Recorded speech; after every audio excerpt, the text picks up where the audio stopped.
Football Power Hour. Oh my Lord, I did not know that Ineos hired so many people. We have the Twitter sporting directors, the YouTube directors of football, all the tacticals came outside today. It was noisy. Oh my God. Somebody please tell these guys to get back in the house. Get back in the house, man. We're about to do something right now. We're about to talk about this very, very, very important question. To swap or not to swap? The major question of the day. Sterling for Sancho. The big question of the day. If you're a Manchester United fan, today started off with the Ugarte Here We Go, which was great. And then, what can I say? The news that there is some actual possibility that Jadon Sancho could go to Chelsea and we could get Raheem Sterling on a sub deal. We're going to talk about that more. We're going to get the whiteboard to do a triangular breakdown of this situation because I feel like we need to, first of all, as Manchester United fans, calm down. Take a deep breath. Slow down. Christopher Vivell ain't no fool. Omar Barada ain't no punk. We're not in the John Murta days. Anyway, let's talk about it. Don't forget to hit the like button. Don't forget to subscribe if you haven't. Bruno Fernandes!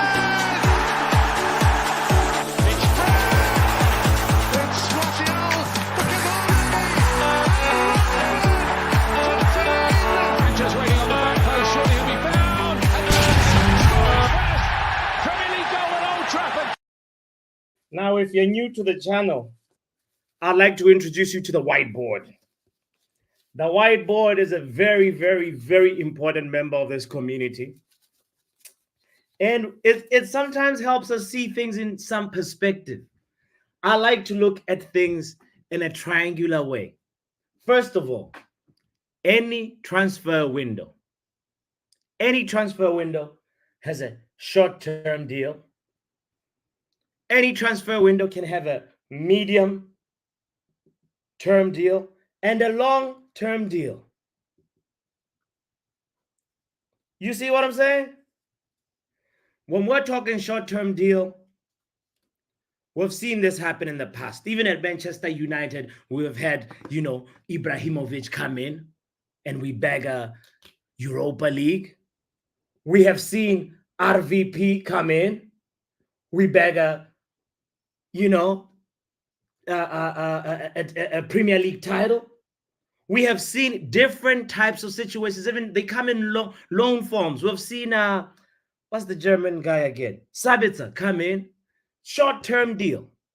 Medium-term deals include, I don't know. We can look around and go to even say Kovacic. Kovacic of Man City today, he is 30 years old. He came from Chelsea to Man City, I believe, at 29 years old. You could even make the argument that Mazraoui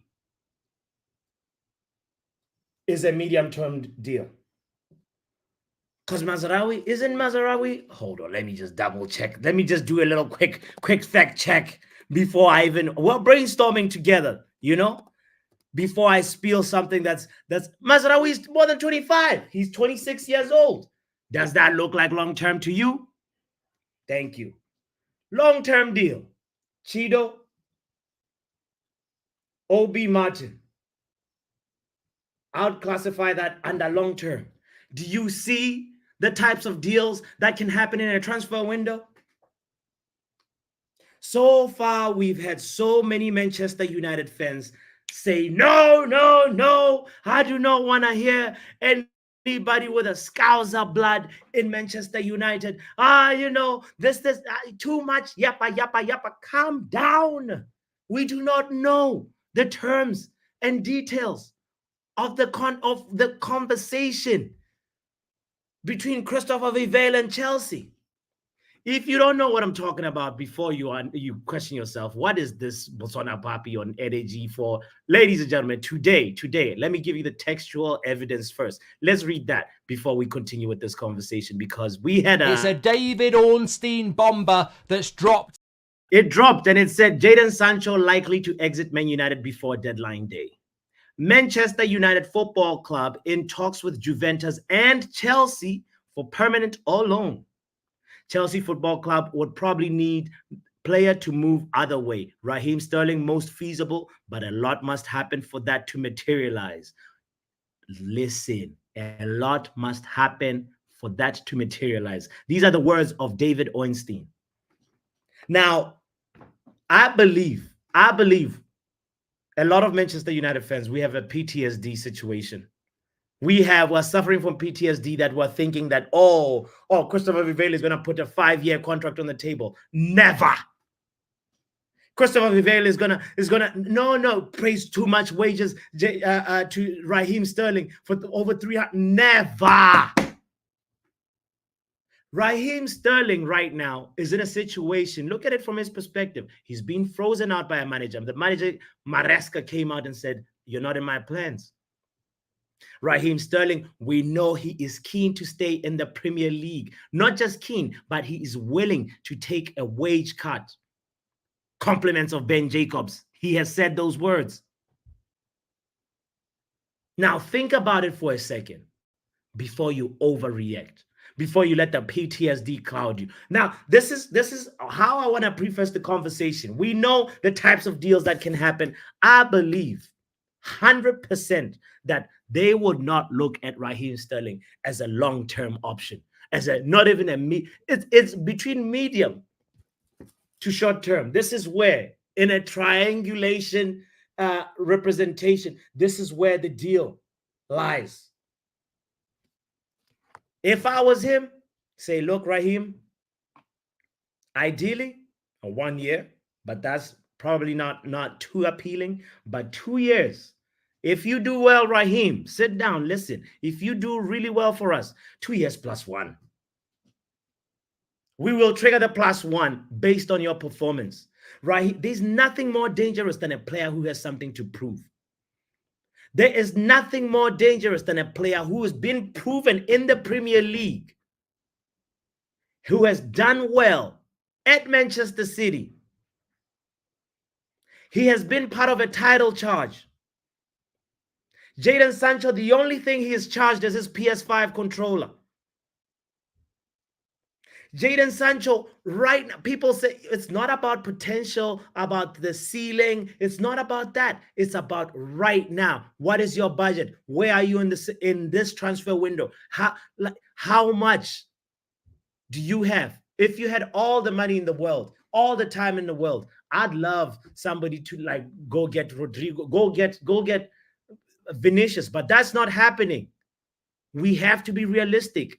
This Sterling opportunity just fell in our lap because I know it's funny that both these players in contention today, they're both not wanted by a lot of that fan base, big portions of that fan base. There's not a lot of Chelsea fans that are saying, no. We actually want Sancho. Some of them are like, nah, we heard Poch FC. He was here yesterday when we had the group, on Monday, when we had the group conversation about this. And the question was, is Sterling better than Rashford? And after that conversation, I left feeling like, you know what? Sterling is not that much better than Rashford, but the truth of the matter is Rashford is not firing right now. The truth of the matter is the facts speak for themselves. There is actual evidence. 18 GA in all competitions for Raheem Sterling last season. What does Rashford have last season? Who is the player who has won the most penalties in Premier League history ever? The answer is Raheem Sterling. Which winger of our wingers has scored a free kick last season?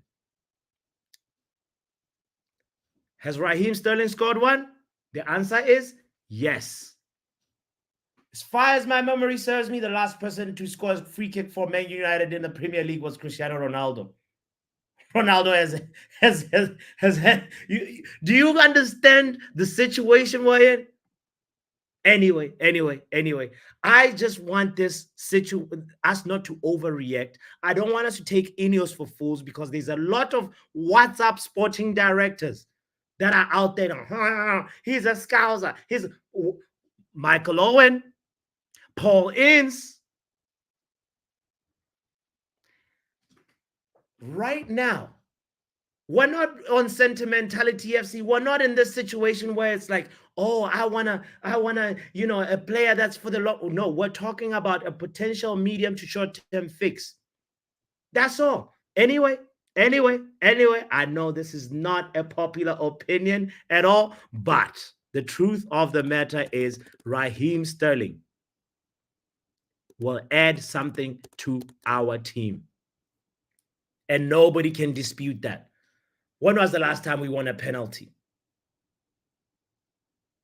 Nessie, I hear what you're saying. It's not 29. This is the thing. This is what people use against Sterling a lot. They say, he didn't perform at Chelsea. Chelsea what? Chelsea dance hall, dance floor, Chelsea University, Chelsea that's been chopping and changing managers like faster than like it's Victoria's Secret. Chelsea that where's the how you matter of fact, if you want to really look through this needle like through a haystack, Raheem Sterling was one. There was Nicholas Jackson, Cole Palmer, and Raheem Sterling in terms of performance. Raheem Sterling only in the Premier League. Compare last. I'm talking to you especially, Nessie, who's saying it's not 2019, right? Last season, Raheem Sterling was only surpassed by Bruno Fernandes and Rasmus Højlund in the Premier League in terms of comparing our players' output versus Raheem Sterling's output. And that is what? 2023, 2024. What do you have to say about that, Nessie? Anyway, whether you disagree or agree with me, I'll kindly ask you to hit the like button. Let me hear. Mine says it's rush time. Before you rush, hold on. Don't rush. Don't rush, much. Don't rush. Just listen. Just listen for one more minute. I was, you know what? I was just patiently listening to the round table, the delegates talking, and I was just like, wow, this is crazy. Dr. NHS, who I respect her professional opinion, medical opinion, she pulled the hamstring, this, and I was like, okay, doctor, but gets the benefit of the doubt. And then I was like, something said, just look it up for yourself. Raheem Sterling, 2 injuries per year. Only 1 year he had 3 injuries. Does that sound abnormal? 2 injuries per year? That's a ridiculously normal injury record in a contact sport. I don't want to hear the injury argument. Kenny, another reckless delegate, saying, he's the one with the Scouser angle. I don't want no Scouser bro. Listen. The player is coming right now, and if he puts in a performance better than Marcus Rashford, then he deserves to get picked ahead of Marcus Rashford. He can play on the left, he can play on the right, he can play as a false 9, he can play as a second striker. Come on now. What are we doing? Are we going to be PTSD FC? Nah. We have to be objective sometimes. We got to know that Ruud van Nistelrooy would not let Raheem Sterling be selfish and not pass the ball and look for the extra attacker. Ruud van Nistelrooy is not going to let that happen. You're going to use the performance of Raheem Sterling at Chelsea to be the be-all and end-all of Raheem Sterling. I still think he has something in the tank. He has a point to prove, and there's nothing more dangerous than a player that wants to shush the haters. Anyway, let the link is in the chat. Let's talk about this because I really, really, really want to hear from all of anybody who has a different opinion or even supports the opinion. Where are you now? I'm not saying we should. He's not my primary target.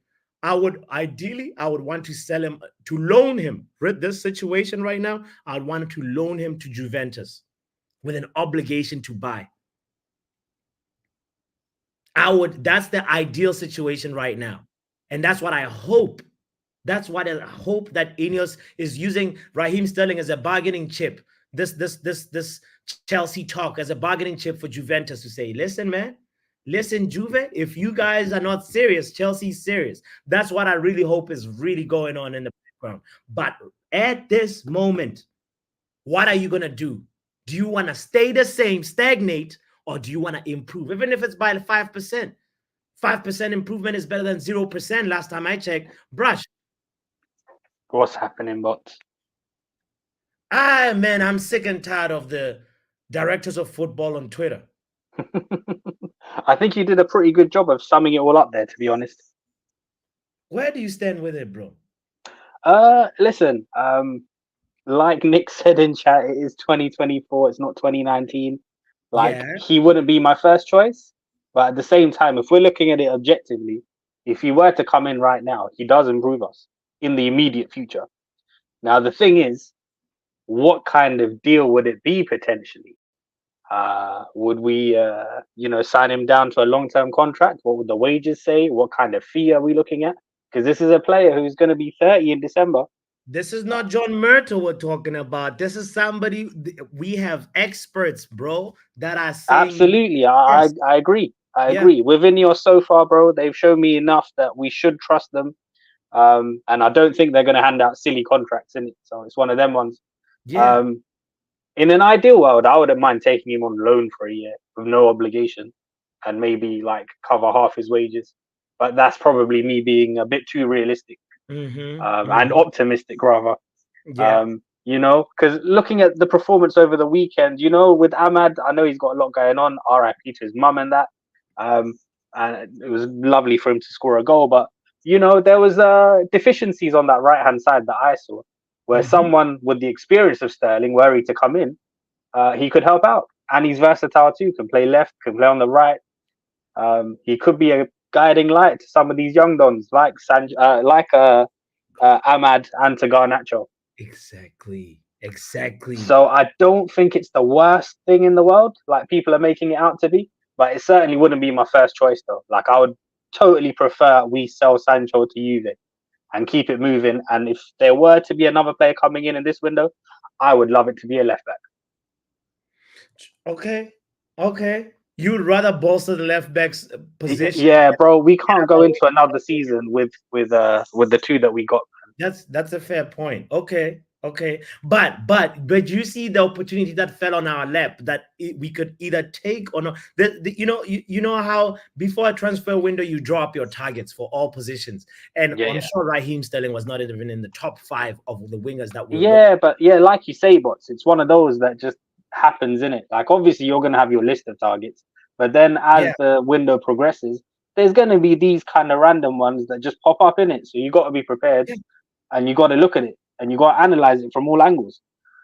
So if he's willing to take a wage cut and fit into the regime, it's not the worst thing in the world. My only concern would be if we did overpay, and also with the age, and I'm not gonna lie, he has declined over the years, but he's still better right now than what we have.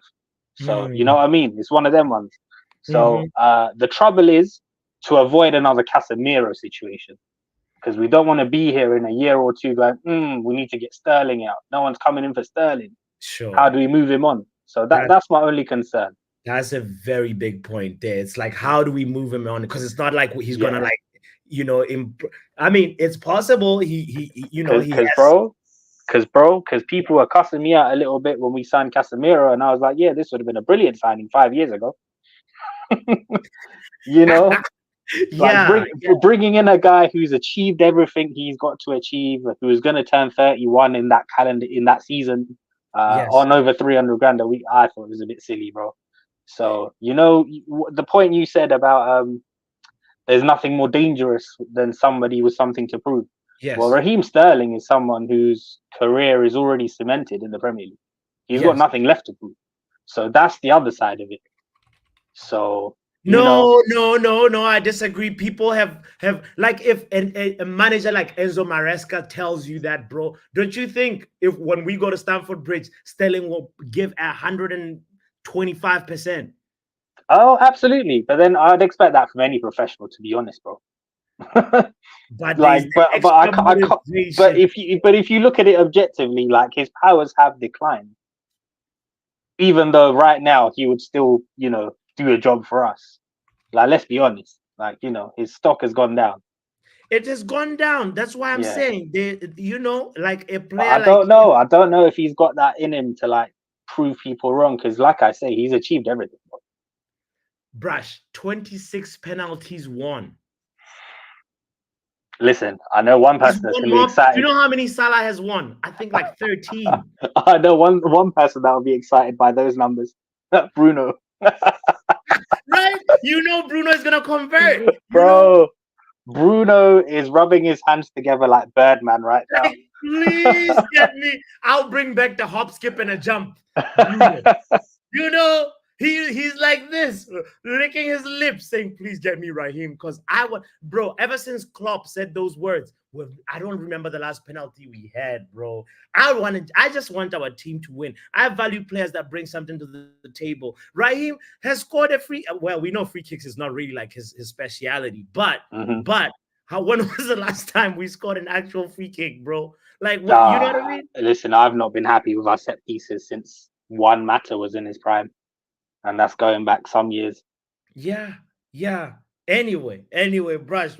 If you're around, please just stick around for a second. Okay. Let's hear the opinion of Munch, the negative one. Oh gosh, what's this name? Munch, the negative one. Like a Dex coined it earlier when we had the conversation earlier. It said I'm the negative one of the group, so I thought I'd win with it. What? Okay, all right. But what are you saying, bro? Like, do you hear like so? I understand a lot of us were Mm. overreacting. We don't know the terms, conditions. We don't know how it's the length of the contract, etc. What? Let me hear you speak your piece on Raheem Sterling. What does? What? Where are you at? I'm gonna read you a tweet that I sent out an hour ago on social media, yeah, about this Oh, please, situation. please read it out, bro. Okay, all right. I don't want no US anthem music for that general election music. Forget all that. Yeah, let's just get to the Okay, chase. okay. No Um, drum roll. No drum roll nah, for this forget tweet. that. Okay, all right, Forget all right. that. You can run the get out of here, man. Afterwards, you know what I'm saying. Okay, But okay. I will say this: the rumored Jadon Sancho and Raheem Sterling deals are just a tactic to pressure Juventus, etc., to buy Sancho from Man United before the transfer window closes this Friday night at 11 p.m. That's it. Simple. It's nothing. It's a nothing story. It's something that the PR merchants love to drum up to get clicks and views, and that's why I'm Mm. here to dismiss the story altogether. It's So you're nothing. saying it's a bargaining chip? Yeah, it's like when agents use United to get better deals for their players. It's exactly the same thing as that. It's a smokescreen. Watch. I was Okay. right about Ugarte. I'm right about this.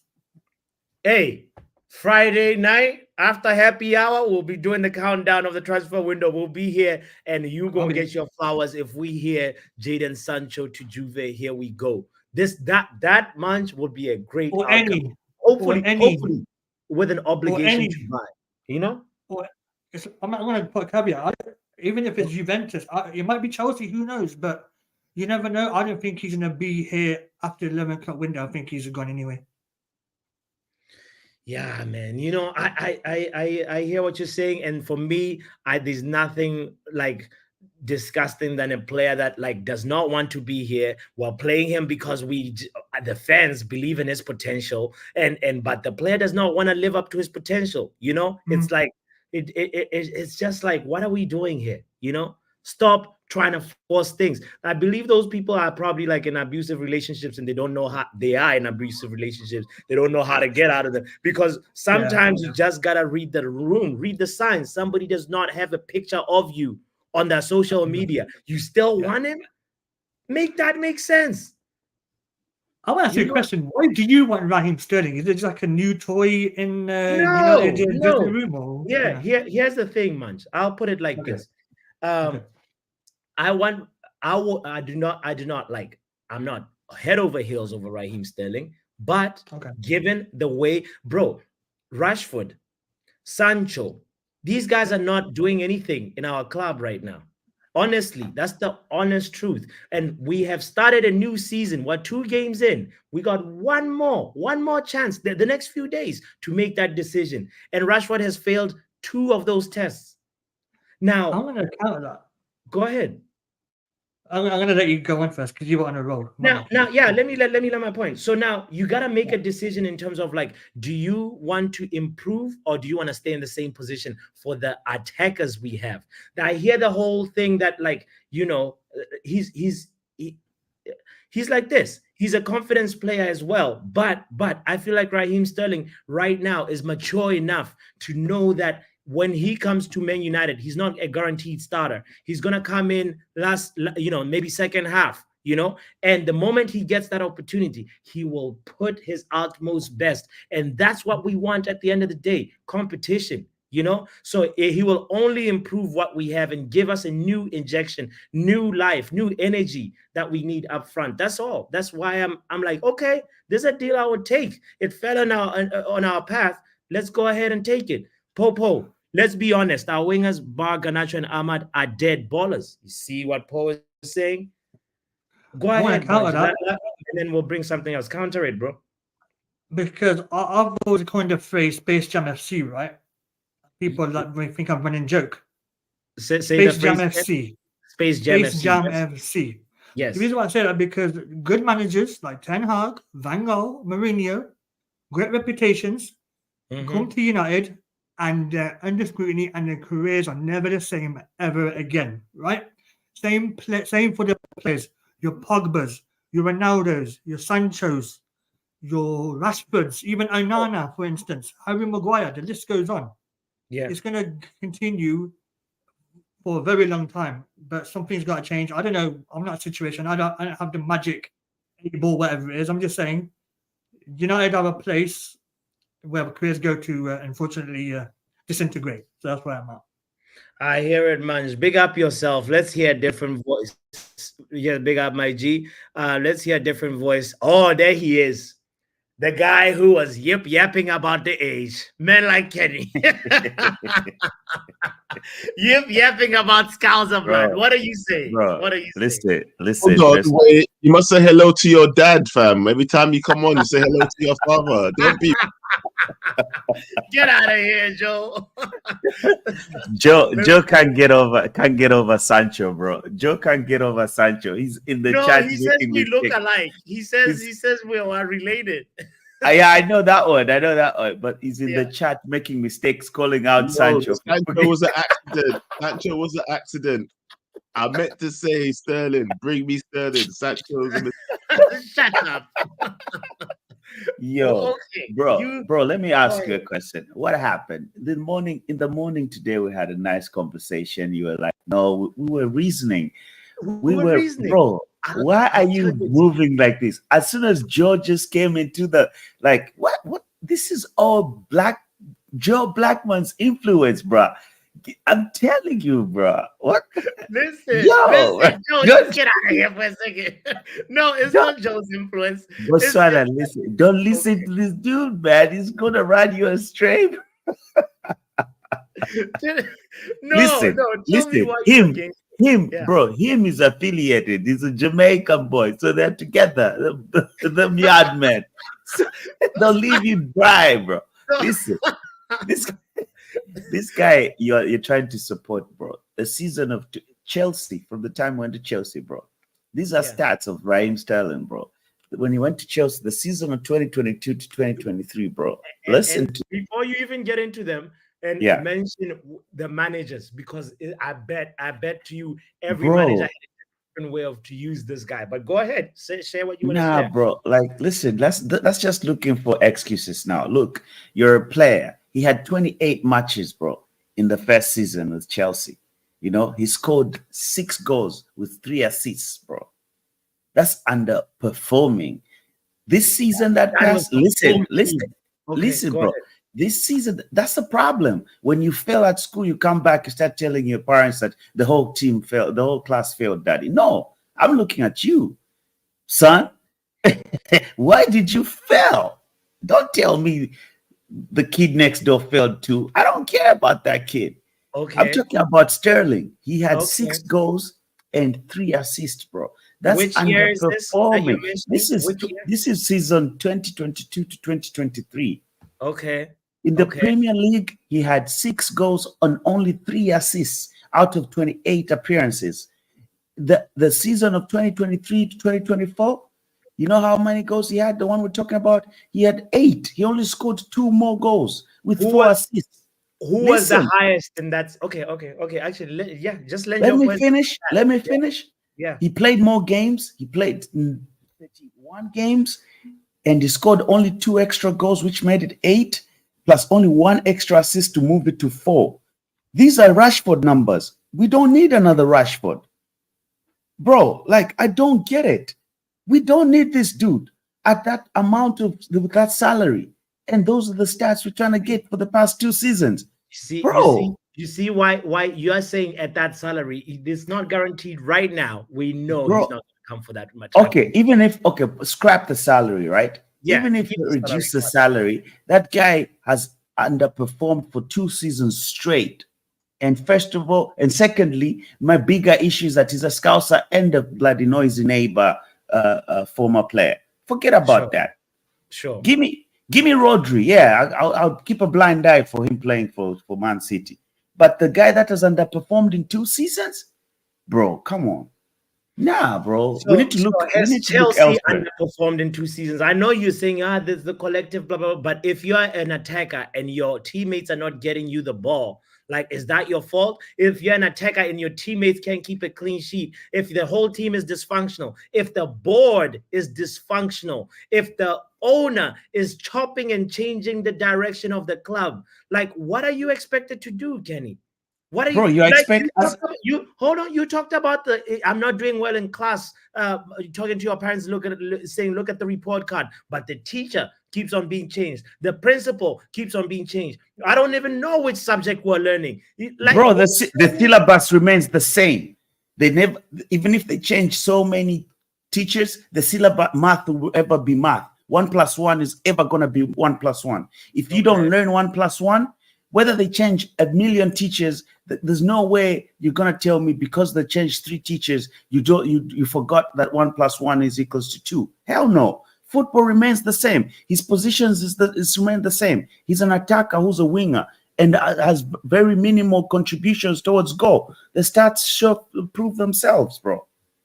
I hear it. I hear There it. is not, bro. The truth is in the pudding. There is no sugar in the pudding. This dude can't cook. For 2 seasons, he's failed, and I don't want him anywhere close to my dressing room. Especially that we are trying to build something. No, bro. Let's get somebody that doesn't have any affiliations with these. No, bro.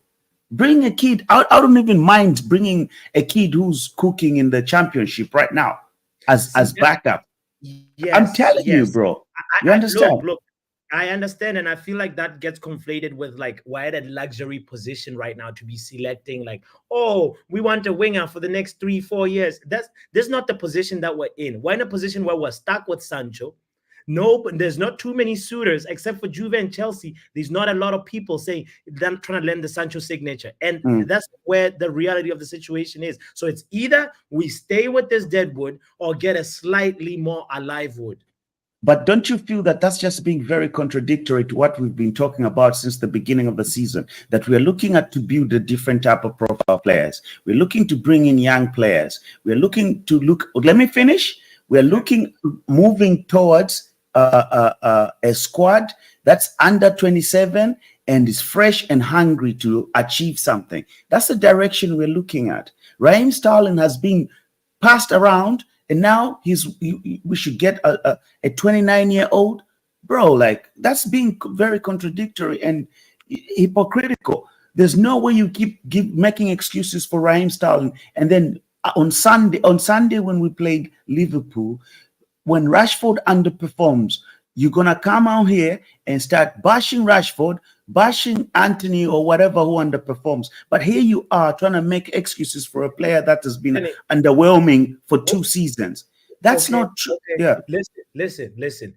Is he gonna bring the average age of our team really high? Come on, let's Bro, be he's serious. 20. He's 29 still. He's 29. We look at our forwards. We have youngins, Xerxes young, Hoyland is young, right? But we've agreed that that's the Rashford is direction. the only senior player, the most senior player. You're ignoring the fact that Go ahead. sorry, you're ignoring the fact that we have agreed that this is the direction we are headed towards.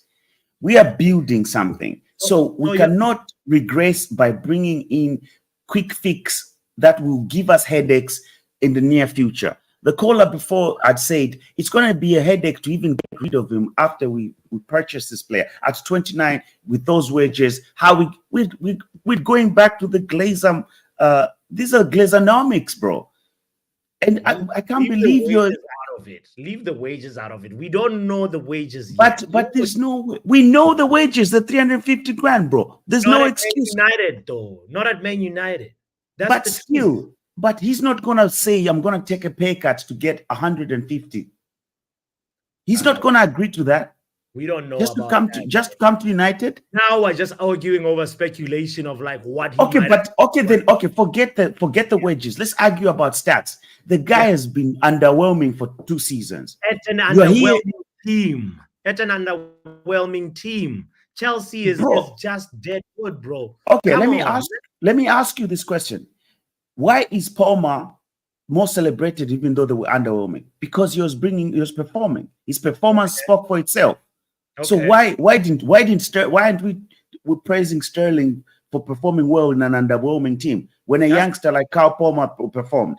So you see, stop making excuses for this dude. That's the first good point you've raised in this whole conversation. No, there is many good points I've raised. Okay, I can rewind. Let me rewind it back. Because you're trying to play me here. I told you the season of 2022, this man them scored 6 goals, bro, and only 3 assists. That's 1 point. Let's go. That's a fact, actually, not points. Facts. Sure. The season of 2023 to 2024, he scored 8 goals in the league and 4 assists. That's another fact. That's underwhelming in 31 games and 28 games, respectively. Bro, these are facts. This is not even me making it up. Look, how many goals has even Rashford? I think Rashford even performed better than him. So look at it from this point of view. We're not going to solve all our problems in one window.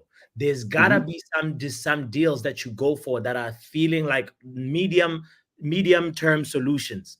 You remember the triangle at the beginning of the stream. There's like some situations they are literally just trying to make sure that you get to the next transfer window and continue your cleanup process. I understand what you're saying about that, and I agree with you, but this is not the right type of player to get it to solve those problems. This is creating a problem for the future again. We can source somewhere else if we're looking for somebody to come in.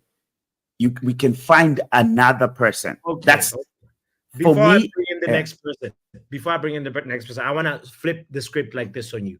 Christopher Vivell tomorrow agrees with Chelsea that look, we will do a Sancho for Sterling swap plus 10 million.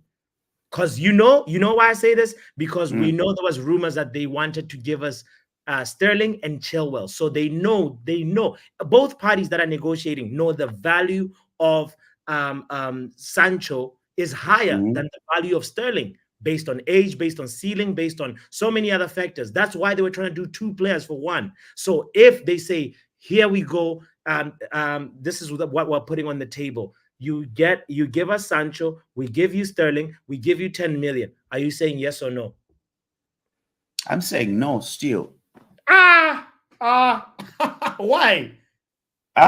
Why? Because I know for sure Sancho still has good stock before the transfer window closes. Wow. We can get more money for Sancho. Yeah. Sancho still has good stock. There's due time. There's deadline day deals that can be made. And we're not even there yet. You check. So why panic? First of all, you should be asking yourself this question. Why is it that Chelsea are the ones that are pushing so much to come for us, to come and offer us these, get that? Something is up. So that's when you see something is, why? We're not the ones going. They're coming. That doesn't mean it can never be a good deal for us at all, just because something is up. But just because, like, it may just be the player that we need. Like, it can both be a beneficial situation. There's no beneficial situation. Bro, they're giving us a 29 who will be 30 in a couple of months. We're giving them a 25-year-old. We're on the lose-lose. He's on higher wages as well. Bro, there is nothing like that. They're trying to throw out their scraps, their problems. They're trying to dump them to us. You understand? Okay. And then they added 10 million as a sweetener. Still, that doesn't work. Those are just problems. Keep them, sort your problems alone. Raheem Sterling is the one who's difficult for them to offload with those wages. Sancho, we can easily get a cool 40 million if we bring it down, even a 38 mil towards the end, whereby I could just say, like, okay, you know what? Let's just ship him. I need to offload him for like even 38, 40 mil plus add-ons. We're not that desperate. You know what I mean? I hear you. Sterling ain't going. That's why Chelsea are desperate to make a swap with us, because they know it's hard to offload Sterling. It's much more easier for them to have Sancho. They're the ones winning in this deal. It's a shitty deal covered in a sweetener that you just added the 10 mil sweetener. Nah, bro. I ain't falling for that. I hear it, Kenny. It's 2-0. 2-0, Kenny. All right. 2 good points he made there. That was a good call. Let's hear a different voice. That like buff time. What's good? Hello, Pappy. How are you? I'm good. I'm trying to wrap my mind around the Sancho Sterling situation. How do you feel about it? Where are you? I'm a bit more positive about it than I think. Talk to me. Your chat and your guests. But first of all, I'd like to say thank you so much for popping on my channel earlier. It's always a pleasure to have you on. Agenda loves you. But with Sterling, I think there's a couple of things that are sort of being a little bit ignored. I understand that everyone is an accountant and a director of football now, and all these sort of things. And I respect keyboard direct DOFs, Yeah, no, look, I respect all of that. But when we talk about United's problems attacking, a lot of the time we talk about low blocks. Yes. Sterling played for Manchester City and he understands how to manipulate a low block. Yes. Sterling played for Liverpool and he understands how a press works and what his role in a press was. Speak on it. Sterling has played extremely well for England, in my opinion, with Harry Kane, who plays as a false 9. Speak on it. Right?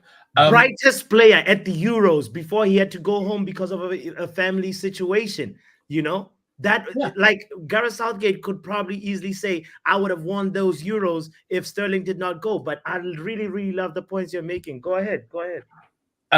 If you are a striker, if in chat, I know everyone starts off as a striker, and then we all have to move to different positions. Yes. But would you prefer to play with Garnacho, who took 100 shots in the Premier League last year, scoring 7 goals? Would you prefer to play with Rashford? Or would you prefer to play with Sterling? Sterling, I would prefer to play with Sterling. My order is like this: Sterling, Garnacho, Rashford. Rashford is just going to be competing with me. As if I'm the striker, he wants to be the name. He wants to be the one and they're making the headlines. He's really going to pass the ball to me if only there's no other option. Right. But Sterling has been educated. He knows that cutback cross. You remember when he was lighting fires up in Man City, and he knows how to find the extra pass. Yeah, but I mean, look, Ashworth knows him from England. Yes. Probably likes him as a character. I'm not so sure about Sterling's character because everyone seems to dislike him from every club that he's left. But he's walked the walk, and he's taught the talk. He has 5 Premier Leagues, 4 cups. I think that in football, what you really want is you want competition. You don't want to learn off someone. You want someone to be better than you, and you've got to get up to that level. So if he comes in, I think he's probably a good role model for Garnacho, who is an interesting character. And I think that he is a good role model for Rashford, because Rashford this season has been working hard. He's been making the runs. It's interesting that Rashford's never been offside as much as he has been this season because he's running more. And I think that Sterling can help them all with that by example. Bath time. Do you know, like, literally, I was looking it up. I was looking at that disciplinary records, right? Out of, Raheem Sterling has played about 379 games, Rashford 274. So there's about a significant 100 games difference in the Premier League, right? And listen to the number of times Rashford has been offside 124 times, while Raheem Sterling has been offside 134 times. So I show Rashford is the information I'm getting here. The guy does not understand the offside rule. No, it needs to be put in context. Go ahead. Put it in context. Manchester City don't really play transitions. Okay. So, and Manchester United are very transition heavy. So Rashford is always going to be making that out to in run. And, the weekend, maybe Diallo was a little bit slow at releasing the ball and so on. But that's how we play. We're gonna be offside more often than Manchester City because of where our lines are and how we like to attack. But that the difference in that stat, though, that isn't it alarming? Isn't it a little concerning that even with 100 games, about 100 games difference, the number of offsides, one player is so close to the other, when in the last game versus Brighton, Rashford was offside 4 times. Do you remember Filippo Inzaghi? Yes. Like, the man was born offside. Like, how, like, if you compare him to Rasmus and like Rasmus Højlund and say, like Rasmus is never offside, Inzaghi is, I don't think it lines up because it's a different style of play and it's a different style of player. I'm not too, like, when you're offside, it's not just you, it's the pass as well. It's the passer as well. They claim some part of the responsibility as well. Like, I bet you if you look at Erling Haaland's offsides at Dortmund and compare them to City, they're wildly different because of the roles and things that they're being asked to play. I'm not like, okay, so with Sterling, I know a lot of the thing is about the clubs he's played for. Like, what is it? QPR, Liverpool, City, Chelsea. City. Obviously, 2 of them we're not big fans of. But to be honest, if you had said we could have got Gundogan, I'd go and get it. I'd have got him because it's where we are at the moment. What you really kind of have to say is that at the moment, Manchester United, because we're not competing regularly at the top end of European football, we're not going to get the best players in the world. What we're looking at is we're getting players that have a high ceiling, like Xerxes, like Rasmus, possibly De Ligt and Mazraoui. They're a little bit older, but we've got a lot of really, really promising young players. Okay. Sterling has a huge amount of experience, not just at winning leagues, but at winning cups. And whilst I'm not over the moon about this signing, because in terms of a player, like when you look at Jadon Sancho, I think he does a lot that Sterling does. He keeps the ball. It's just his work in the press with Sancho. Do you remember we had a European game and he didn't track back from a corner properly, bottled the challenge. I think that's the difference, is that Sterling's off the ball work is more important than Sancho's like baller stuff. Like Sancho is a better player technically than Sterling, but all the other things like off the ball determination, grit, they all add up to more.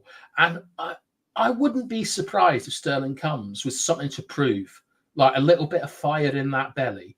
And and that's kind of what I want to see, because United, we don't have a lot of people that take it as a personal insult if someone runs past them. Yes.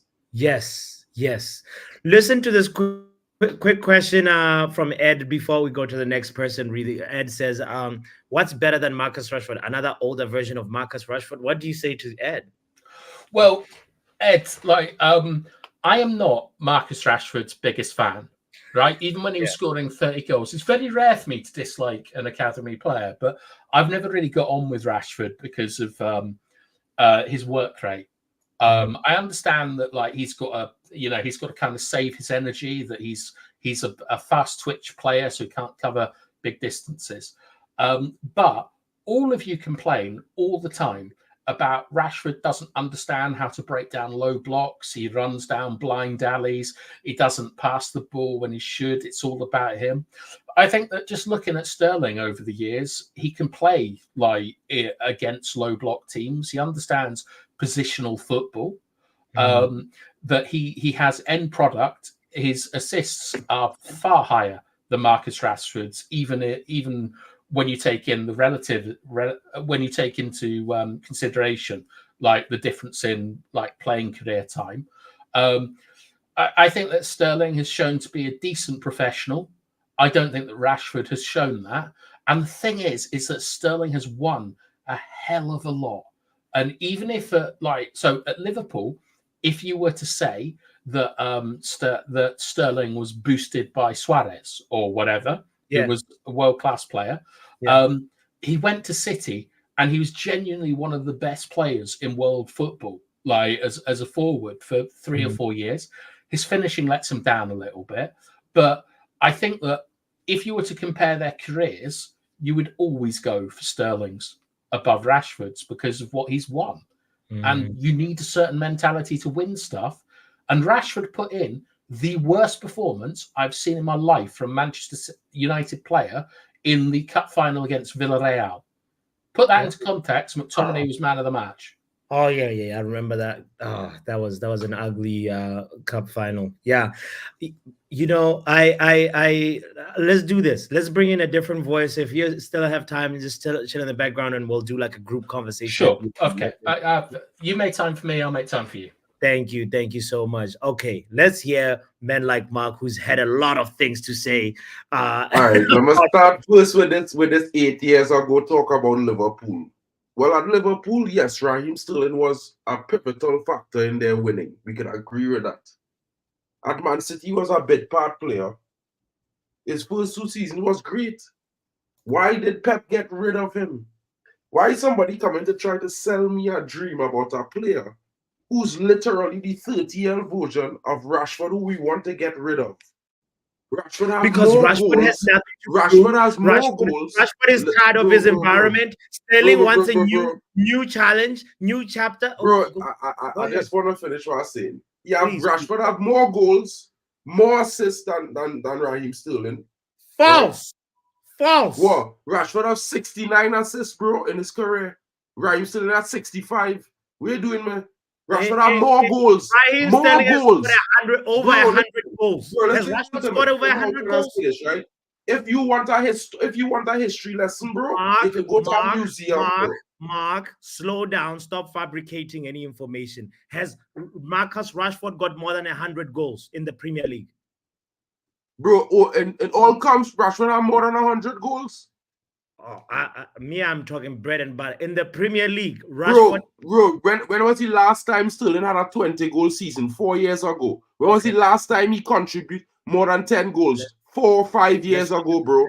Let me be honest about life. I talk about the Premier League. Let's look at the facts. I don't know if I know how to read well or not, but here we go. Look at this. When you're talking Premier League, I talking all comps, bro. And let me be real. Let me be real, Mitchell. You know what I mean? Bro, the man, we talking about a player on history, bro. Why we doing this? Why? Why you all trying to hype up a player, bro, that nobody want? You all is the same men them that say we don't want no players that nobody else want. Why are we going for players nobody want? Or we going for a player that nobody want? Chelsea have a youth team, an entire youth team, bro. A youth team. Why does Chelsea not want his experience? Everything bad they times have a new manager. It's no, bro. Forget that. Don't come to tell. You see the same. You see the nonsense, bro. Man United have a manager. We don't need his experience, bro. We are Casemiro, bro. We don't need him. We have actual winners in the squad who win recently. Our team win more trophies recently than Raheem Sterling, bro. What are we talking about here? Raheem Sterling coming to do what? Talk about what he did at Liverpool in 2016? 2016, King. When last Sterling played for England, bro? 4 years, 3-4 years ago in 2021. Because this he was is the in a player you are. No, dysfunctional bro, listen to me. I have nightclub. standards at United, bro. And if you can't make a national team, you cannot play for my team, bro. Gareth Southgate is not a Bro, I don't barometer care about to guys. judge Stop a making player. excuses. You're not making these excuses for United players, bro. We don't make them excuses for Rashford or Anthony. Why are we making it for Raheem Sterling because he's Jamaican, bro? No, you're the one that's out here bringing Carabao Cup goals into the conversation. Bro, forget Carabao Cup goals, bro. Raheem Sterling scored 8 goals last season. Talk about that. Rashford in his worst season scored more. Talk about that. Right? In the season before, Rashford had more goals than him, more contributions. In the Premier League, King, is that bro? What in you're the Premier League, Raheem Sterling had 8 goals, bro, last season. Rashford has 7. There we go. You see, it's in front of you. Well, that's shocking. I thought Rashford had more than 7. I thought he had 9. 1-0. At the same time, bro, I rather Rashford. There we go. I rather deal with one version of Rashford than have 2 in my club, bro. Because Sterling is on Rashford, a 29-year-old Rashford, King. What we doing? Regardless of what you want to make it look good, bro, Raheem Sterling is done out here, bro. Let him go to Crystal Palace. I don't know why people... Listen, we could back Ineos about some of the decisions, bro, but let me be real about Dan Ashworth. He never was at a big club in his life, right? Newcastle is not a big club. Brighton is an even tinier club. So don't come to tell me about best in class, bro. He going and talk to Raheem Sterling, bro, is not serving us a purpose. It doesn't benefit United, bro. We don't need Raheem Sterling experience, bro. We have winners in the club already. Keep what we have. We'd rather keep Jadon Sancho. Bro, better we keep. Bro, listen to me. As much as we would argue that Raheem Sterling could come and bring something now this season, possibly, we hoping that he did. He didn't show that at Chelsea, bro. You know what I mean? Let me be honest, bro. No one wants him. Why we want a player? Why are we fighting over a player that no one wants? Because we also have a player that no one wants. Bro, we have a player that the media hate. The media hate him, and everybody finding a reason to hate the player because why? They have they feel that they should have an opinion, which is cool. But at the end of the day, Jadon Sancho is a footballer. If the coach, and you know, most of this is because people assume that the media speaking the truth about the coach and them, and the coach and Sancho didn't really rekindle things. What if all of this stuff is mostly media driven? What about that? You know, nobody don't think about these things. What if, bro, if Sancho, and I being so honest when I see this, bro, I wanted Sancho out, bro. But I rather sell Sancho for 40 million, bro, than swap him for Raheem Sterling, but bro. Nobody because Raheem Sterling is who is to say that Raheem Sterling is going to take a pay cut? All of you are asking this question. Oh, he can take a pay cut, bro. Unless that writing in stone and they say, well, he's taking a pay cut, bro. Don't even mention that because that is not even something that on the option, bro. Okay. So we'll come and back. I don't care about the money, bro. I care about the fact that he played for Liverpool and Chelsea, bro. I hated watching Michael Owen in a United shirt.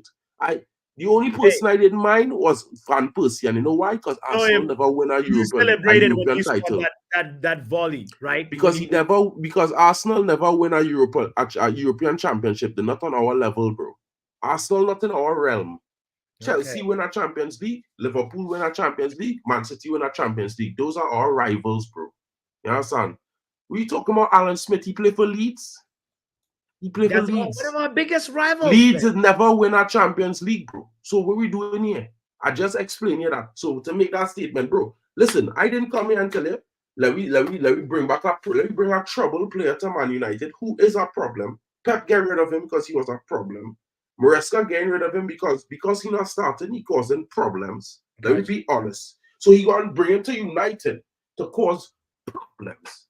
Okay. It's not worth it, bro. Listen, and hear him out right now, right?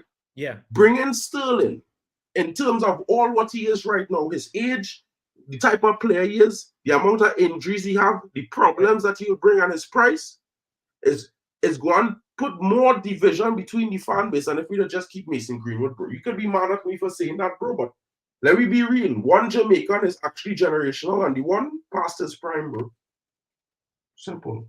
Points heard, Mark. Points heard. Big up yourself. Chill. We'll do a quick little group conversation afterwards. I want to hear from somebody who hates me right now. His name is Ed. Big up, Ed Woodward.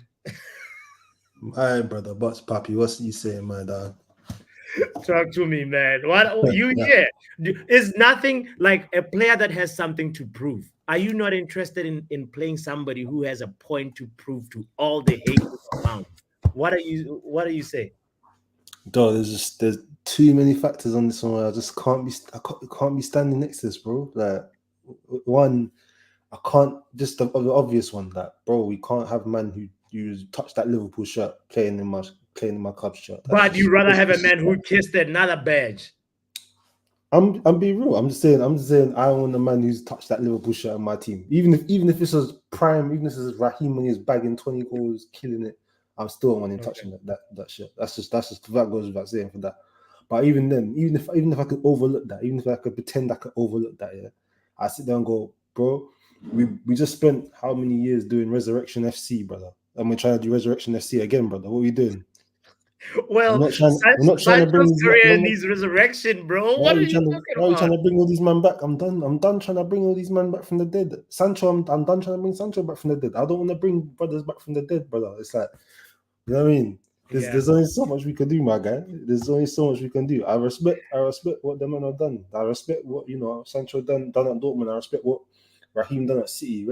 Cool, but I'm not here to bring you back to life, bro. We got enough dead man on this team, and you want me to bring these men back to life as well? What are you doing here? No. We can't be doing this here, my brother. This is a Resurrection FC. We can't do it, my brother. We can't do it. It's like, the emotional side of it, I hear it. Like I can hear in your brains. Like you're just thinking like, like this team need leaders. This team need man who are one things. I hear it. Yeah. But at the same time, you gotta look at the root. Like you gotta look at what you see. Look at what they're showing you. At the end of the day, Raheem ain't showed you that he's been that guy. Even in his last couple seasons at City, he wasn't showing he was that guy. That's why Pep was happy to let him go. And then he's gone to Chelsea. He ain't showing he's that guy. Like it's just that fact. It's just what it is.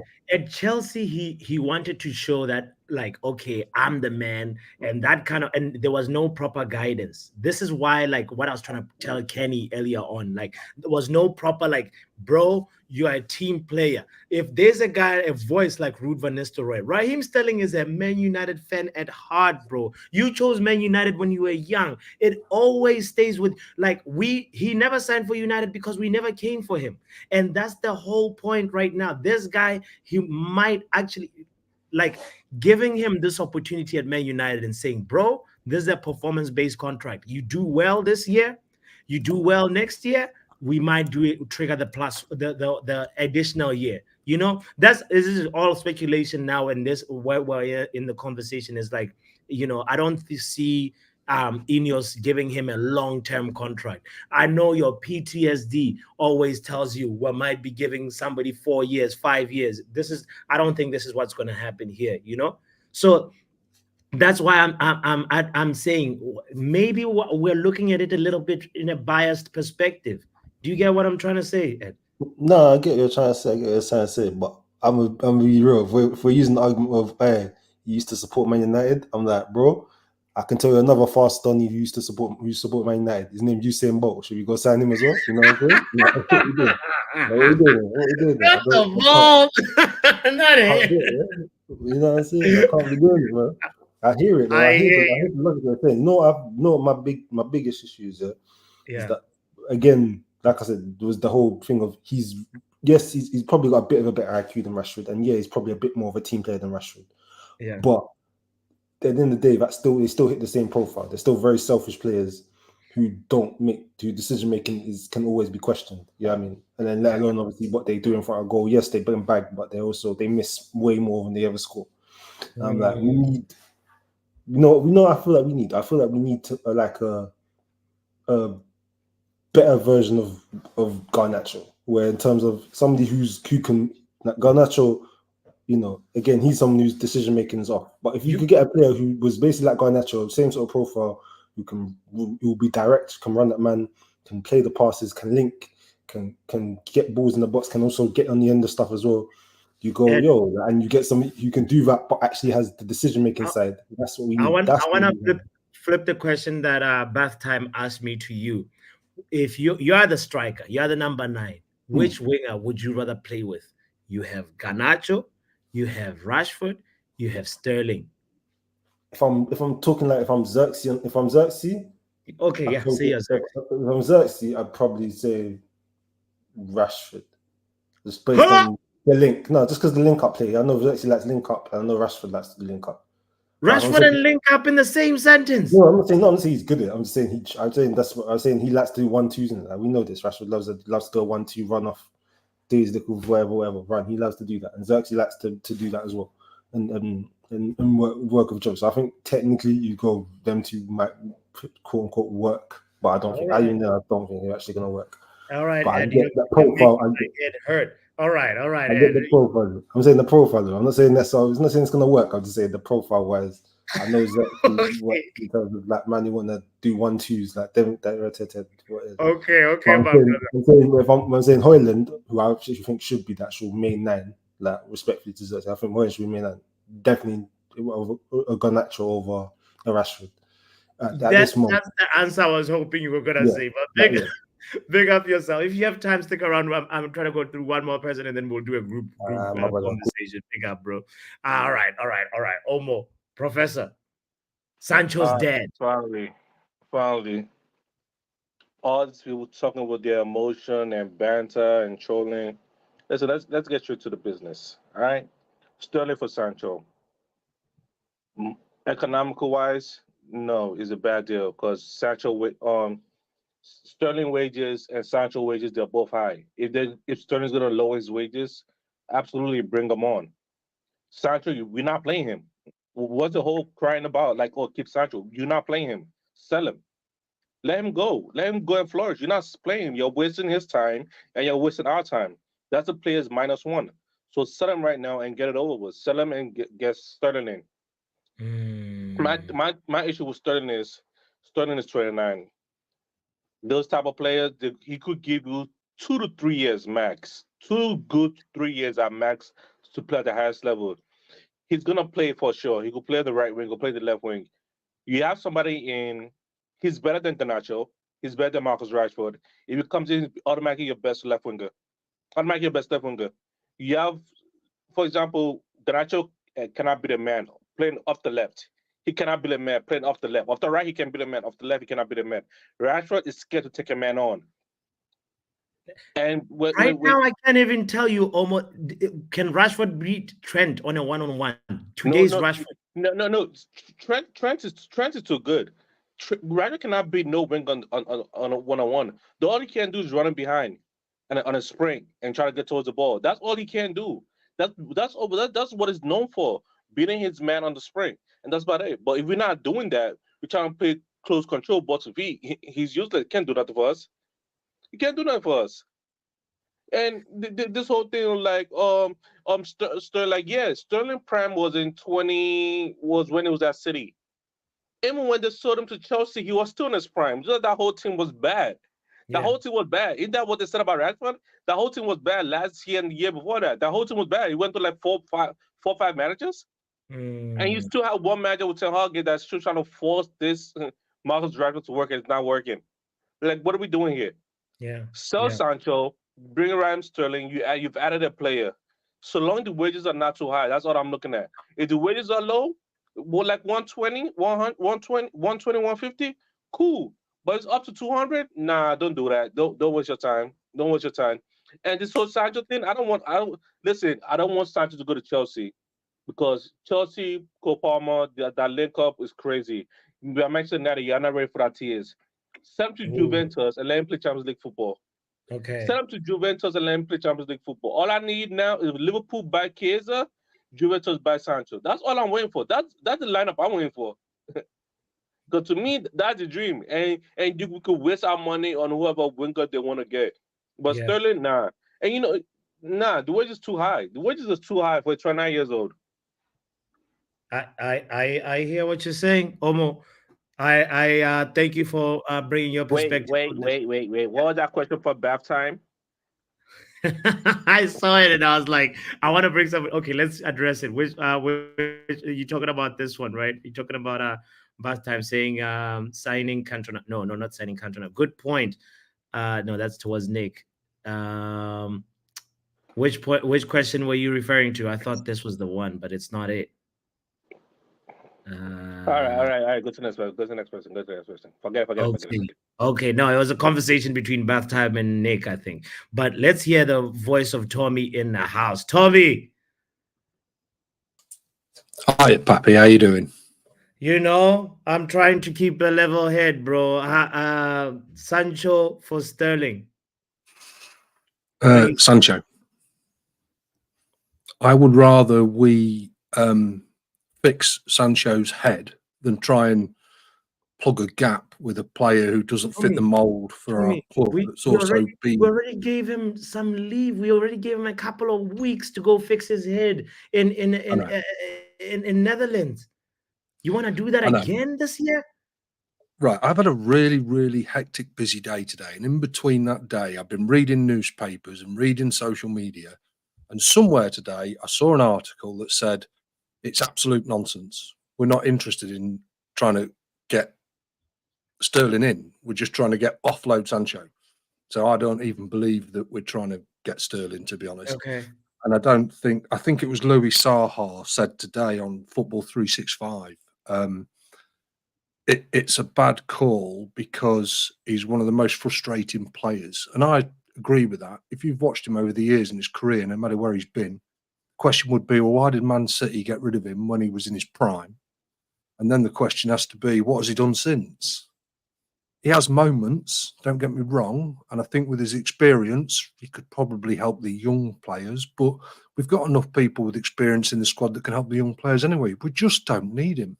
But like I said, somewhere today I read it, it might have even been the Manchester Evening News or the Metro, that it's baloney. The whole thing's baloney. We're not interested in bringing him in. We're just trying to get rid of Sancho. Smoke screen, marketing chip, just like what Munch said. Yeah. Okay. Yeah. So you're not entertaining the deal at all, even if it was something like, oh, we wanna give you guys Sterling and also give you a little bit of a cash on top of that as well, because there was the conversation and the rumors that, oh, they want to give us Sterling and Ben Chilwell. I don't know if you had caught wind of that like last week. Yeah. You know, so it's clear that they know that there's a big difference in valuation between the two players. You wouldn't accept a cash plus Sterling deal. No, he's too problematic. He's another one that's you're offloading one problematic player to bring in another problematic player. And don't get me wrong, I like Sterling. I like what he's done. And I like the way he plays football, but he doesn't fit the mold for what we're doing. He's too old. There's just so many more reasons not to bring him in than to bring him in. And I just think it just doesn't fit. And I'll just quickly show you this. I think we've got so many problems with wingers. Let's just get rid of them. Let's just do that. Oh, what are we looking at? Who needs crappy wingers? Laugh out loud. We got, I like this formation. Wingbacks. Yeah. Okay. Talk us through what we're looking at. If not Rasmus, then Garnacho playing off Xerxes. So you'd play a 3 in the middle with a 1-1 maybe, perhaps. This formation is cooking, There's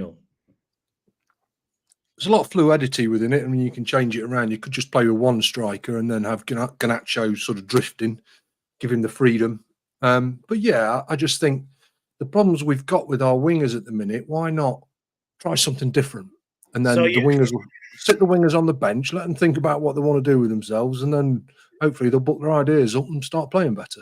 You realize you're trying to make us no wing FC, no wingers FC, like. Tommy, especially with how good both Dalot and Mazwari are both very good on the ball, very good at coming forward, good at crossing. Solidify that defense, especially with Agati sitting in front of the back three. I just think that would work for us. But it's what you do with the top two. Do you play Rasmus and Xerxes, or maybe Xerxes and Wheatley, give him a run out, or maybe put Garnacho in and swap Garnacho for one of them and play with a 3-4-1-1-1 as such? You see, that's exactly what I was gonna say. Is that like you're using our two Fems up front. Like the moment one of them gets injured, like just the same, we leaves us in the predicament that we're in right now. Anyway, Arten says, please don't show this to Eric Ten Hag. No, but I appreciate it. I appreciate that perspective. I'm going to bed anyway, mate. I'm absolutely shattered. I've been up since 6 this morning. I'm buggered, so I'm going to bed. Big up yourself. Yeah, I just thought I'd drop that in. Thank you so much for that, man. I appreciate you. Have a good night. All right. Last person, and then we'll have the group convo. Charles. Yo. Okay, so where do I begin? This Sancho situation, I feel like I have now realized how tapped Man United fans are. These people are so desperate to sell a player that doesn't need to be sold, that we are entertaining ludicrous offers like what I'm hearing. Sterling and Chilwell. Juve want to offer a loan with an option to buy. The only options on the table right now is us strengthening other teams at our own detriment. I ask people, if we sell Sancho, who do we bring in? The only viable option right now is Sterling, and you guys still want to sell Jadon Sancho. You look at our bench, Anthony is there. Anthony is a net minus 20. You guys want to sell Sancho.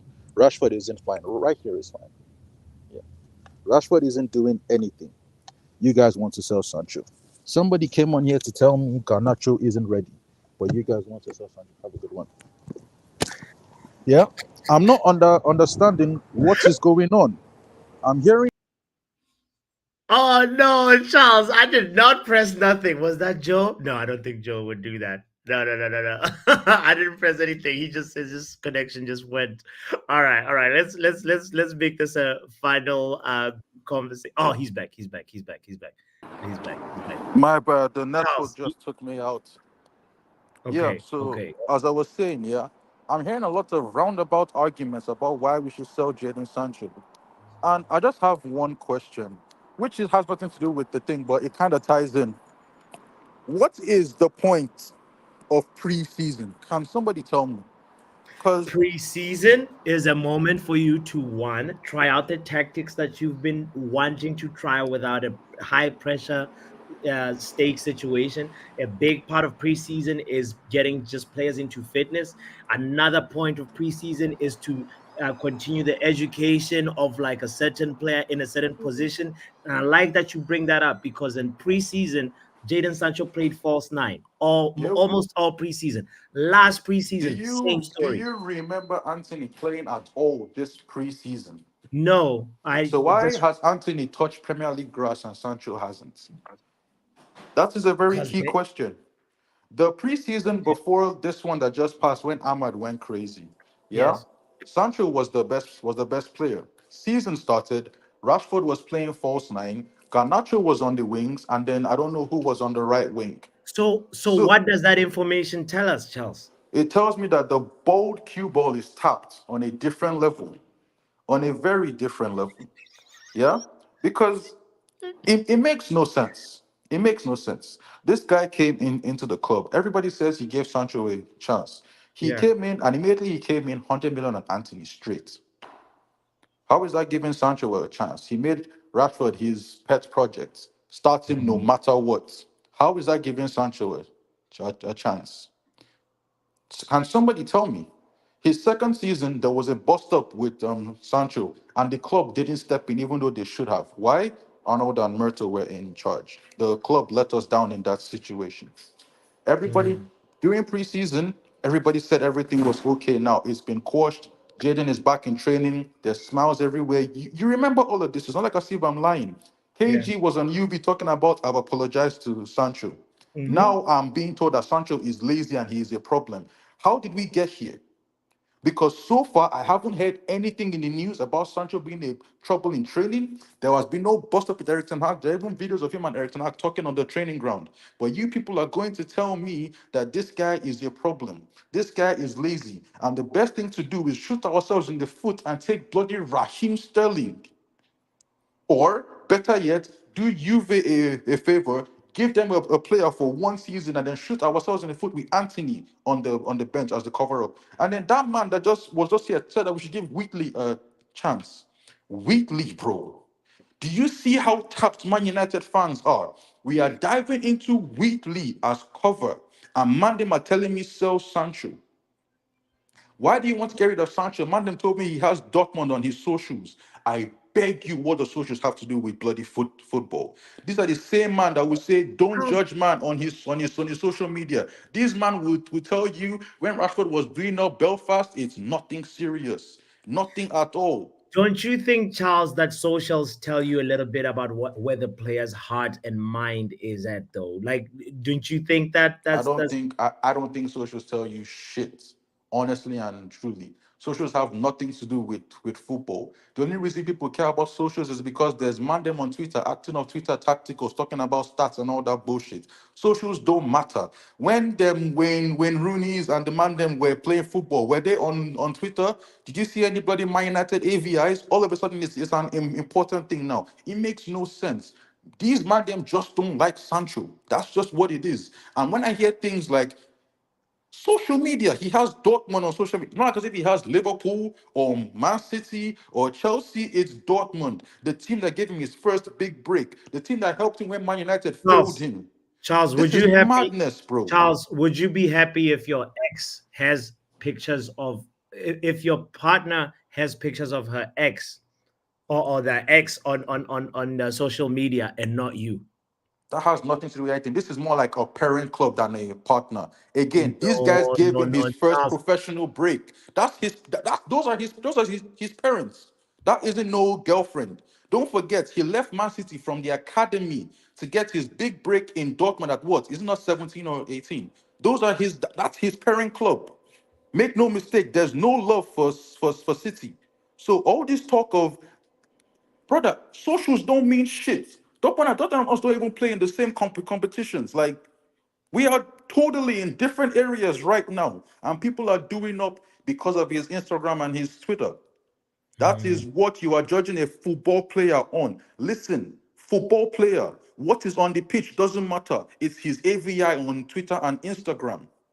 Don't follow him if you don't want to see what he's doing on socials. His socials is none of your business. That is his private life. No, but it is a lot about our business because he posted on his socials, pinned a tweet on his socials that to explain his point of view If it to was us, the fans. I Right won't now, lie. if he's talking to us, we can clearly see where his priorities lie. Brother, if it was me, that post will still be up till today. I'm not even joking. You see that bold fraud? I would have edited it like 20 times and it will still be there because that guy is tapped. And anybody that's breathing this shit in, you're just as tapped too. If you want to sell Sancho, get the money and get me a replacement that makes sense. Don't be telling me Sterling. Don't be telling me loan to buy and bring in Wheatley. That is dumb. That makes no sense. If it was on some Olise shit, yeah, calm still. Bye bye Sancho. If it was even I'm never gonna say Pedro Neto because he has like one leg in the medical room and one leg on the pitch. But the fact that we can't even think off of our head of a winger that we can get to replace him. What are we doing? Why are we rushing this sale? Make it make sense. What is the vim about getting this guy out? Would you be opposed to Chiesa then for Sancho? Say Juve. Yes, Chiesa has an injury record just like Pedro Neto. And I know our injury room ain't the best place to be, bro. Lenny Euro came in with an injury that was flagged in the medical. And guess what? We broke his foot against Arsenal. That is Manchester United. And you want to come and bring some more broken biscuits here. Make it make sense. All right, brother. I hear it. I hear it. I hear it. I want to conclude the stream by just bringing everybody in and we can just quickly have a group discussion and see. I just want to say, yeah, I agree with Marquez, to be honest. Greenwood is better than Olise in my own view, but that ain't what we're talking about right now. Please. That ain't the situation. Yeah. Let's go. Guys, look at Ed's comment saying this brother thought Sancho was playing preseason because Eric Ten Hag wanted him. They played Sancho because Hoyland and Xerxes were not available and they wanted him fit before they sell him. Okay, and when Sancho played, did he do anything to make you guys feel like he could not handle it? That guy played well. Barring Ahmad, he was our best forward during preseason. and you guys want to send him off on loan to Juve. You guys want to bring in Sterling and Chilwell like you tappers. Bring back Andreas, innit? That's we love preseason, man. Bring back Andreas, my guy. Let's No, yeah, bro. well. That's how we bring back Andreas, bro. Like Papi, people. I feel people has failed to realize the message we're trying to talk about here, bro. Like nobody not saying Sterling was not a great player, you know. Nobody even saying Sterling did not win anything in his past, but currently he's not that. To expect that from Sterling, bro, and compare to a young player who could still improve. As much as Marcus Rashford is 26, bro, he could still improve over the next season. Bro, we're going to get Sterling is and on he a isn't going decline to for 3 play. seasons. They could watch it by his stats and performances. He won't even get into the team, talk less of decline. We're getting him to put him on the bench. And when he does play, he's going to be shit. Because we saw Chelsea last season. We saw Raheem last season. Don't let your eyes deceive you, bro. Charles, that guy is done. Do you think, honestly, I don't know how we're gonna go to Stamford Bridge and then from there, like Sancho, I mean, Sterling would not put his best for Man United. Like he would score a What hat is trick. his best, bro? His best is not what Right, they got from Liverpool. Thank you, Mark. People feel you're going to get Liverpool Sterling, bro. Bad time. You're living in 2016, brother. Okay, right? You're not going to get Liverpool Sterling. You're not going to get Man City Sterling. He was 5 to 8 years younger then. More fitter, faster, and had more reactive ability, everything. Now, he's 30 years old, brother, in December. We born in the same month, me and Sterling, right? And I'm being honest, bro. As United fans, I feel our biggest problem is being a kid in a toy store, bro. Yes, Imagine you're a United fan, see what Mason Greenwood do, and still telling me Olise is a talent. Bro, it's like you're watching a man play with 1 foot when he was watching a man who come out of the academy play with 2 feet. Right, to be fair, we've all seen Anthony. Mark, right. do you know what's actually funny? Yeah? Greenwood is going to move from Marseille to probably Bayern or probably Barca, and then everybody is going to start talking about how we should have kept him. Just wait and see. The revisionism is coming. Bro, the entire fan base standing ovation. Revisionism is coming. Time has the ball, and then we're gonna go to Kenny, and anybody can jump in. The ball. Yeah. All right, okay. I understand, and quite rightly, a lot of you have like you're not happy on Sterling. What would Sterling have to do for Manchester United if he signs, in order to be regarded as a success? Turn back time like 7 years. What? Exactly. Bro, we're not in 2016 anymore, bro. What are you talking about? Listen, no. What I'm saying, Mark, is give me your failure standards for Sterling and what would constitute a failure and what would constitute a success on the football pitch. Nothing about age, nothing about success on the football pitch. Yeah. First of all, he would have to come in and earn a starting position because I don't think he going to start over Ahmad. He had to sit on the bench, not cause any problems in the dressing room, and then still when he gets his minutes, at least contribute 10 to 12 to 15 GA. Right, now, that's why I would expect. You like Anthony, don't you? Regardless of if I like Anthony or not, bro, I be real on it. No, Anthony had nothing to do with what I say, bro, because right now, Ahmad, in terms of what we seen last season, he deserves to start.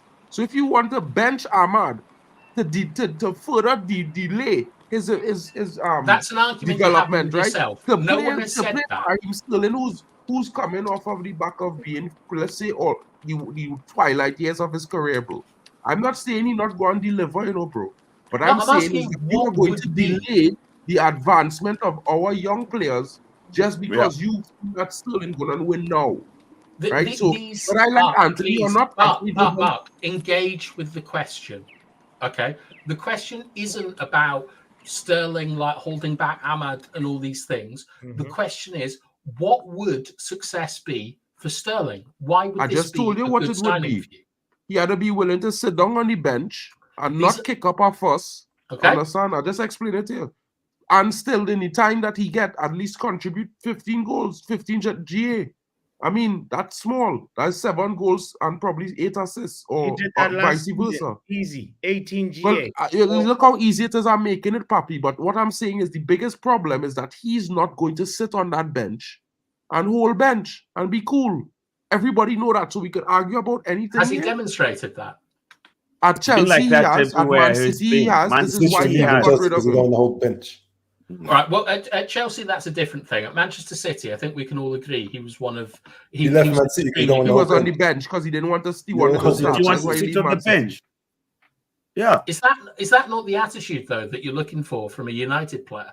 A lot of people have praised McTominay for demanding. Okay. So you going back to what it is I say, that you're going to delay the development of our young players because you want Sterling and you think he will do a better job. That's exactly what I say.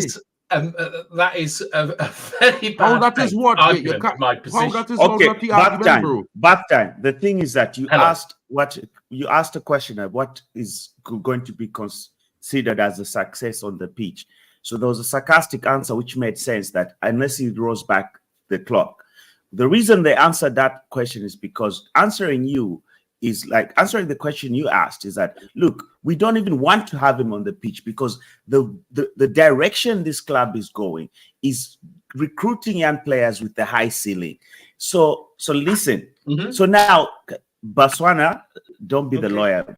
Sure. Yeah, exactly. Yeah. So refill. So the direction this club is trying to head at is by recruiting young players with a high ceiling, so that we can have at least an investment in the squad that is at least 10 years or 7 years going ahead. So we do not want to bring a player who's 30 years old, who's very problematic, inconsistent, and is coming off a bad, underperforming 2 seasons on a high wage just to come and disrupt what is being built. So this is where we are. So your question, wait a minute. So your question you cannot expect anybody to offer you an answer because we don't even want to see him on the pitch, first of all. So if we're just even going to tolerate him at the club, these are the other obstacles he's bringing with him, Okay, I think that's a perfectly reasonable point where United, the eldest player we've signed is Mazraoui at 26. Yes. So what you think the plan is, right, is we're going to do something similar to Arsenal where we're going to get a core of young players and grow as a team, correct? Yeah. Okay. How much do you value experience? And just to put it into context, Sterling has won. Okay, sure. I value it very much. I'm one of the people that has been an advocate of Casemiro because of the experience he brings, and that's a serial winner. Yeah,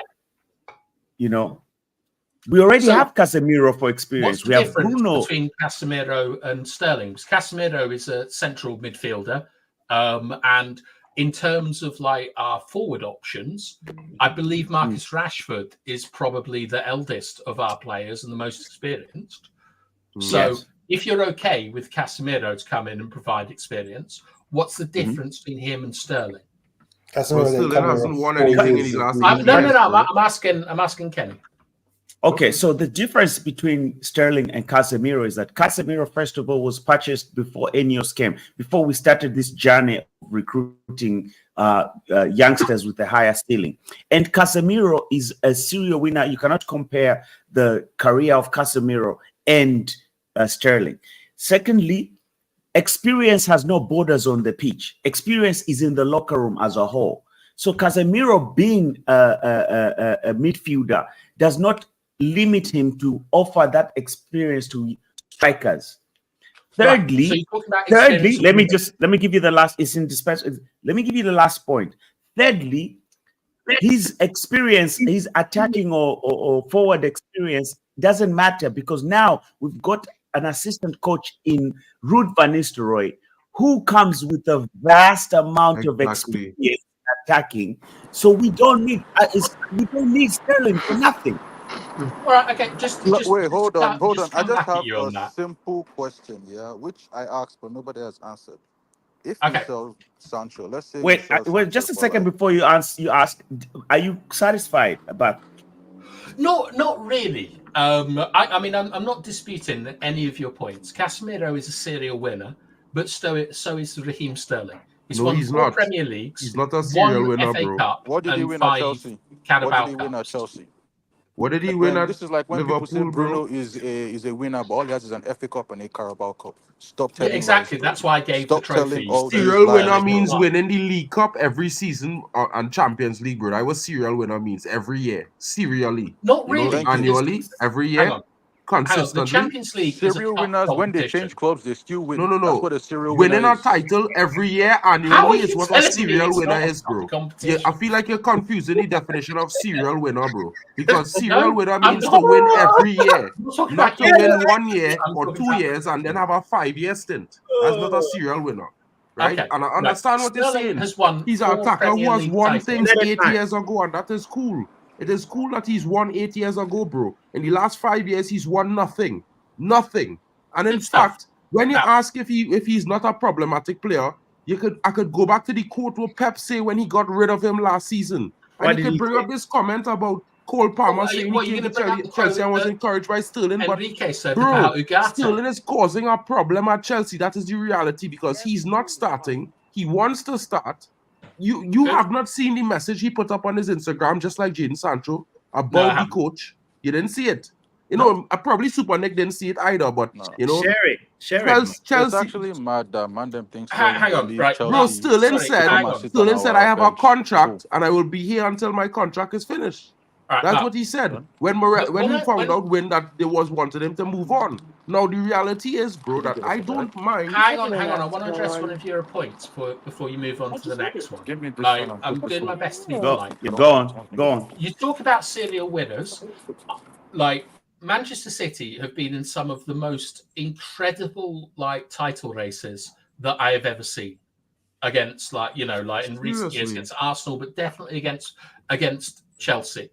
That experience of going out, having to get the result on the pitch when a team has played before you and so on, I think is crucial. And only Johnny Evans in our squad has that experience in the Premier League.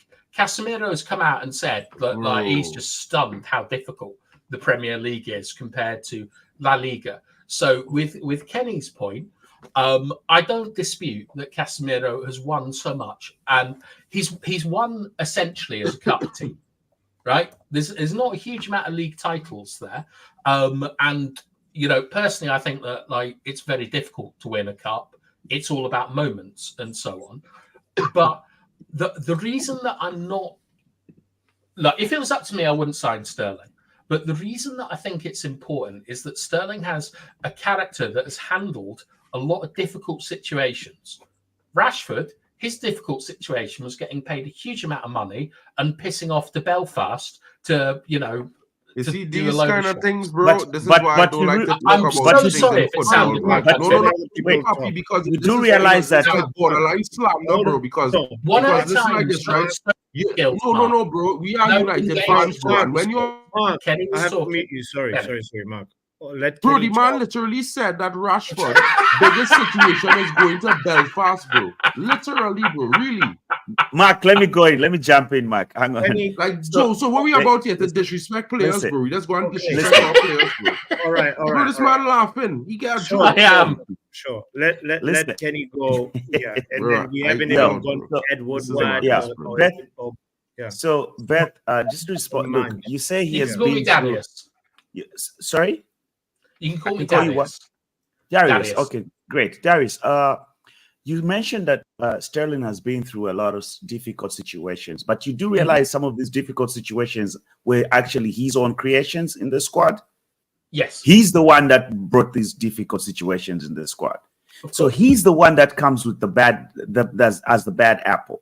That's the problem. It's been there at Liverpool. It was there at Man City. We can put that aside. I'll bring it back to the level of quality that the level and quality the squad Man City had when Raheem Sterling was there as an attacker, a winger. That was the best Man City. He still failed to even outscore Rashford in a team that was offering him opportunities like that. The best he ever did was 20 goals in the league. You see, that was in a team like Man City. This was when he was on his prime. Sorry? I mean, we can talk about Firmino and his goal scored. The thing is that he won the trophies. I don't discount your point, but United don't score enough goals, right? I think we can all agree on that. Yep. And a lot of people, I'm not one of them, but a lot of people let Rasmus Højlund off the hook last year because he didn't have service. Do you think that Sterling will give more or less service to other players than Rashford? Intelligent I question. think he doesn't have that much. There's not much of a huge difference. The last the season. Okay, the season. I can give you the stats. The season before last, Raheem Sterling had 3 assists. Last season, Raheem Sterling had 4 assists. In all of these seasons, he's only had 1 assist above Rashford. I think 4. Rashford didn't. Yes, last season Raheem Sterling. Right now, yeah. Isn't there a player in our team that is known for being creative and being a winger that you guys are trying to sell? Isn't there somebody that is known for that, bro? Isn't there somebody in our team that was putting up 20 and 20 that you guys want to get rid of? Facts. Make him make sense. Because now, like I said 7 times already, you guys are moving taps. Yeah, we need to start to get rid of footballers based on footballing performance and not fake news, bro. Because man, they're moving with their feelings now for no reason, bro. Charles, and then we're gonna go to Ed. Let's go to Ed after this. Anyways, since you might want to act like you've been taking estrogen pills, as I was saying, yeah, y'all are moving mad emotional for no reason. No bloody reason. Nobody has told me a single footballing reason for why we should get rid of Jadon Sancho. Quick question for anybody that wants to answer. Who is your ideal replacement for Sancho right now? At the moment, there's no one. At the moment, you guys are looking. One question, all of you went silent. Who is the replacement? There is no. But Charles, stop giving out straight. Right no now? way you Who said Brandon Buemo right now, bro? You need to stand in front of a moving truck. Hear me? You said what? Moving truck, bro. You said what? Moving truck. I'm Charles is Hey, shooting bro. friendly fire even to the people You're that the are against the Raheem Sterling thingy. Okay. No. Everything I say is towards the guy saying so Sancho. If you're with me, don't worry. This is not for you. But if you're against me, bro, go re-up on your estrogen pills, fam. Charles, Rubbish. what would be the conditions to sell Sancho to you? Ideal replacement. Cash in hand. Cash in hand, ideal If they're replacement. saying, Other if they're than saying, that, I'm not shooting myself in 40 the mil. foot. their due replacement for me, I can answer you, bro, Charles. I think it's Kesa. We should go get Kesa. I'll be called. Nah, bro. An Italian. He's an Italian fan, bro. He's watch real Italian football. Ask Papi, right? I know what he is at United, bro. Yeah. I know what he is, because I've seen him for the last 2 years. Listen, everybody know who I wanted to bring back, bro. And everybody could say what they want. But they I know who you wanted. That if we had bring him back, bro, we would not be having this argument today because we were 6 points clear, probably scored 6 goals in the first 2 games, or something like that already. Like, I don't even understand.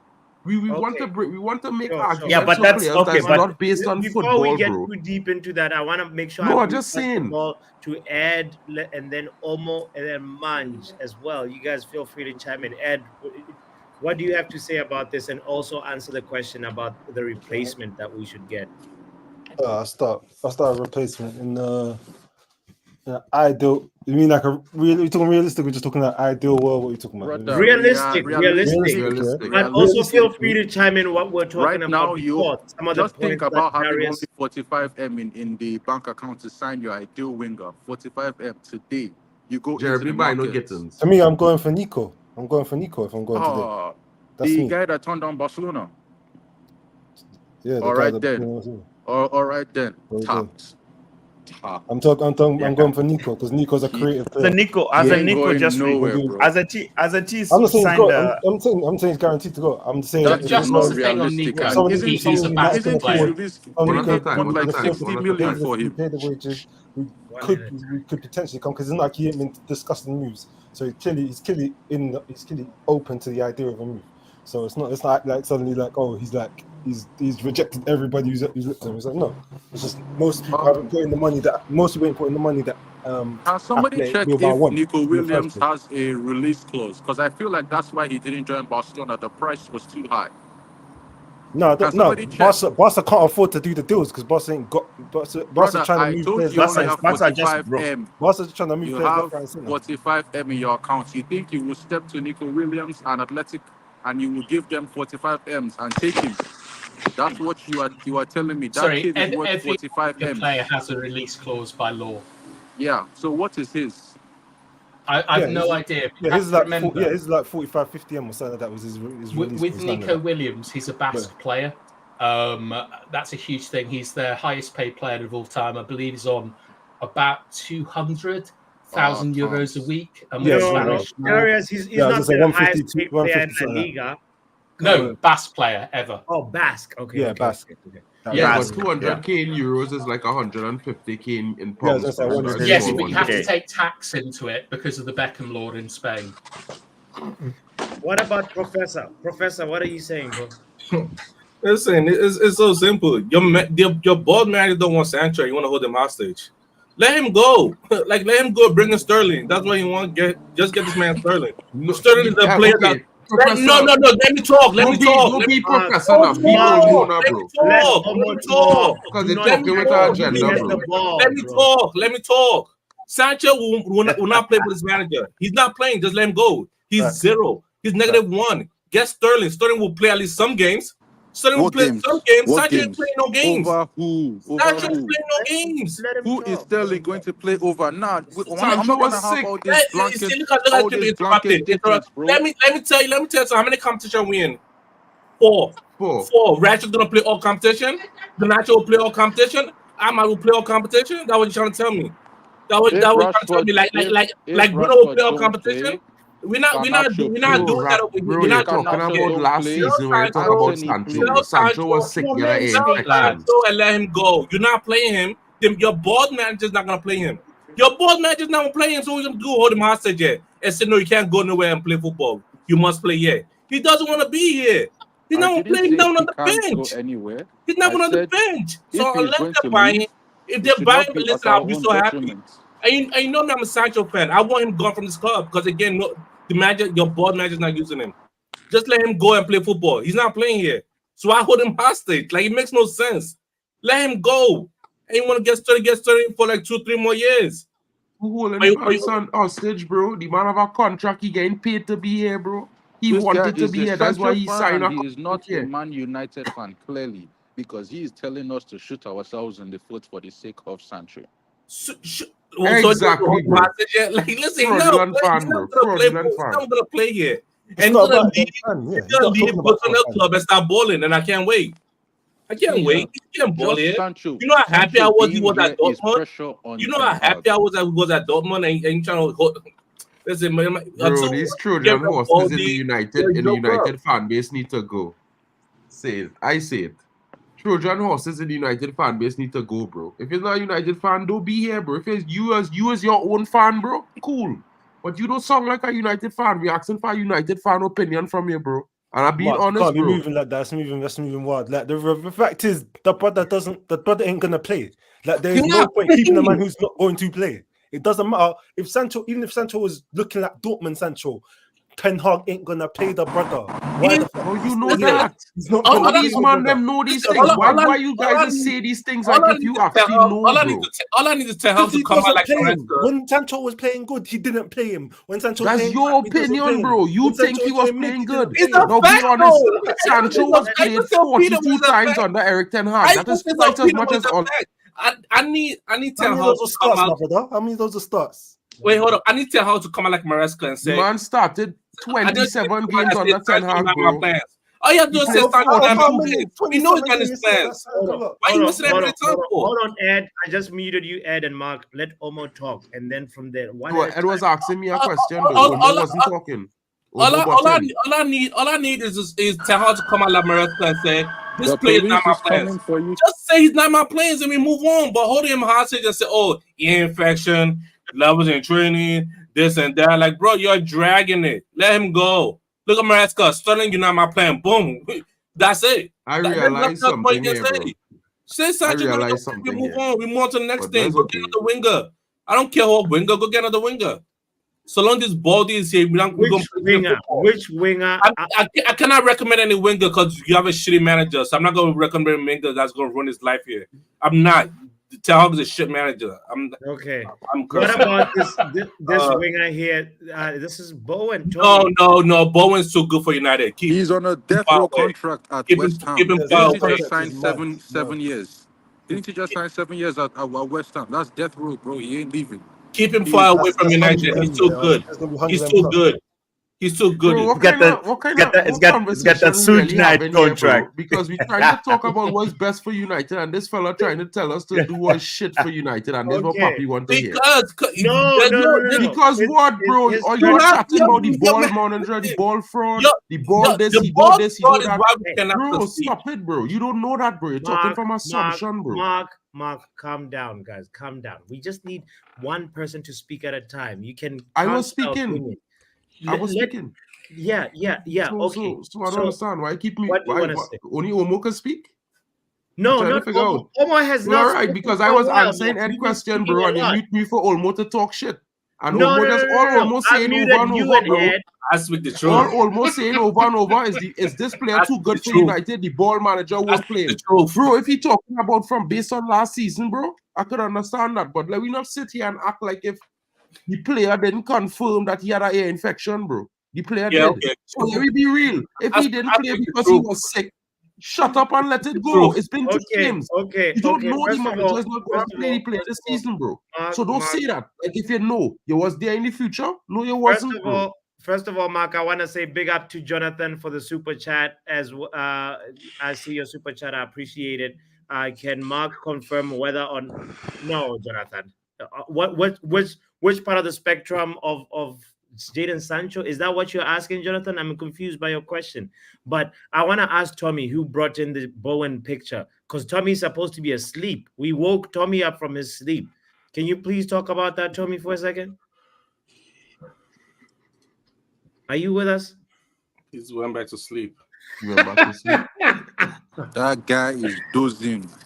Yeah, I just think he's the ideal replacement, but he's too much money, isn't he? But wow, I mean, if we could get Bowen, what a coup that would be. It's not going to happen this transfer window, but yeah, I wouldn't mind. But these is productive suggestions, Tommy. Bowen, but don't come and tell me it's Raheem Sterling, bro. I mean, like, bro. I know, Mark, I don't want Sterling either, Mark. I really don't. But, can somebody check out Bowen would be fantastic. When earlier on when you were saying about ideal replacement for Sancho, Bowen's the man for me. Yeah. Why? Can somebody what check does out Bowen Bowen's have? What contract does he offer? situation? What does he bring on the table? If you look at his ability in the box, he's good at scoring goals. On top of that, he's good on the wing and passing and moving. He's good at getting into space. He's got that low centre of gravity, and even though he's not very tall, he's very good at getting on the ball. He scored 4 headers last year from in the box, so he's just got everything. Very good at duels as well, for me. Can I talk yet? It seems like I asked the question. 150K a week, guys. 7 years. Guys, Mitch has not said anything yet before we go to you, Charles. Mitch, can you please also give us your 2 cents, bro? Yeah, man. I mean, we have to be realistic. I know people are like suggesting Jared Bowen, and we don't have the money. That's a fact. Like, we also like consider what Sancho wants. Maybe Sancho wants to go and play football elsewhere. Maybe he wants to stay in London with the Mandem. Speak on it.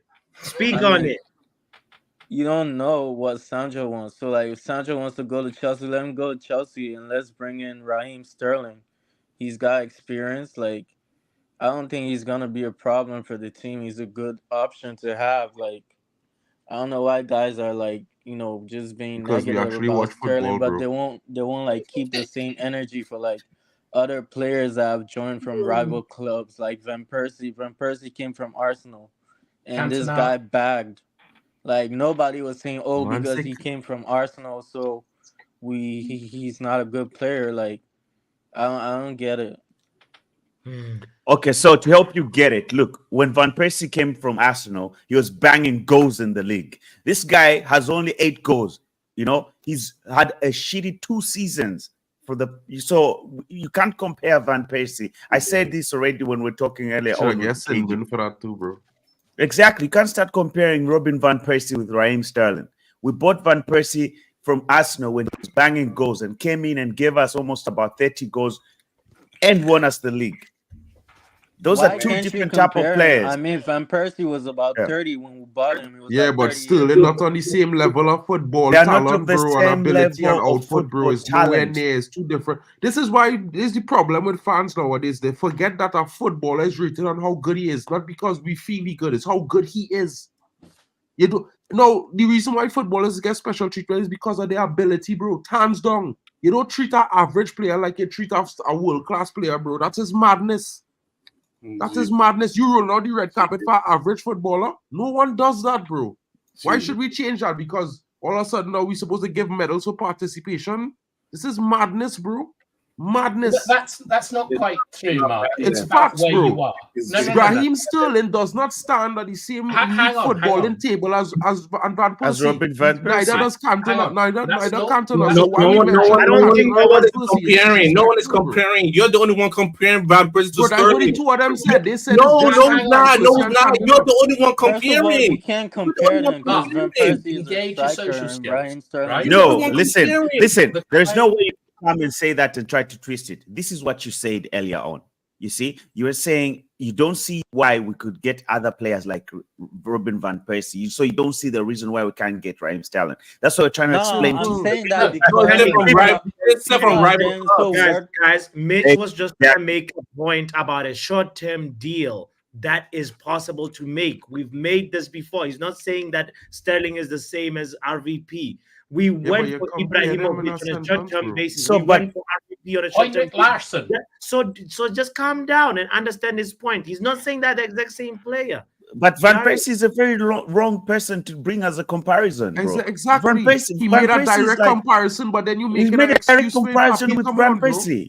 Come on, Bro, so you since just when making a comparison is not a comparison. It's mad.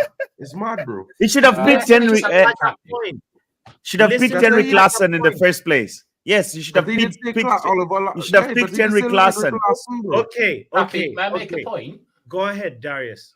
I agree with Lightbringer. I think it's Mitch. Shout out Game of Thrones. The thing is, right, that at the moment, like, we are not in a position to get the elite players. You need to be like, I don't know, getting back-to-back European Cup semi-finals to get the elite players. When we got Van Persie, we were in that position. We're not anymore. So, like, at the moment, I don't know what success is for you guys. I'm not so bothered about like our position in the table.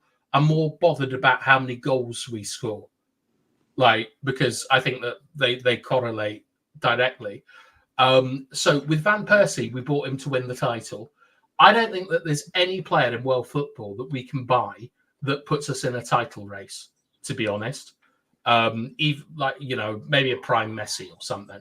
But for now, I think that like Mitch's point is pretty valid because we're not where we were, where we could get world-class talent like Van Persie. We've got to look around the leagues and get players that are going to perform in a system and allow us to sort of move on to where we can get 85 points and then like get the real talent in to win us the league. I don't know what you think about that, Mitch, but I think that's a fair representation. Listen, my only concern with Sterling would be like if he comes in, like, I don't care if he benches Garnacho, he's a scrub. I mean, I don't want him to hamper Ahmad's development. That's my only concern about this, and the wages. That's it. He won't. It's all about rotation. Like, there's some game where Sterling will thrive, and there's some game Ahmad will thrive. Is that, hey, can the man on top make the right rotation at the right time? I think it's just simple things. Like when people are looking like, oh, you're looking at the player. Look at the team as a whole. How's the team going to set up? So far, we've been playing with a false nine type formation. So you need fast runners behind.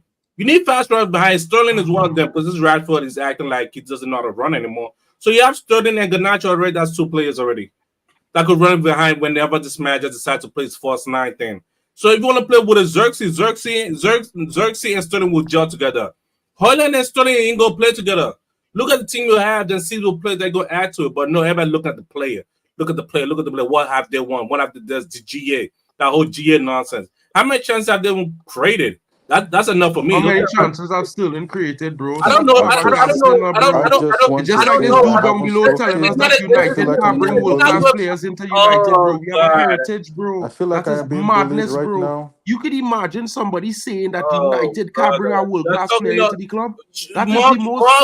You're That is saying a the whole bunch biggest of lie I ever nonsense. heard in my life, You're bro. saying a whole bunch of garbage, and I don't want to hear it because it doesn't correlate with what I'm saying again. You just saying a whole bunch of Obviously, nonsense. because you're It chatting doesn't shit, bro. correlate with what I'm saying. It doesn't want to Because you're add to chatting it. shit, bro. Okay. Hold on, Omo and Mark. It's Can we simple. can we just hear from Manj and Charles because they haven't contributed any in a little bit? We're like Charles. I've been trying to contribute, but they just keep talking over me.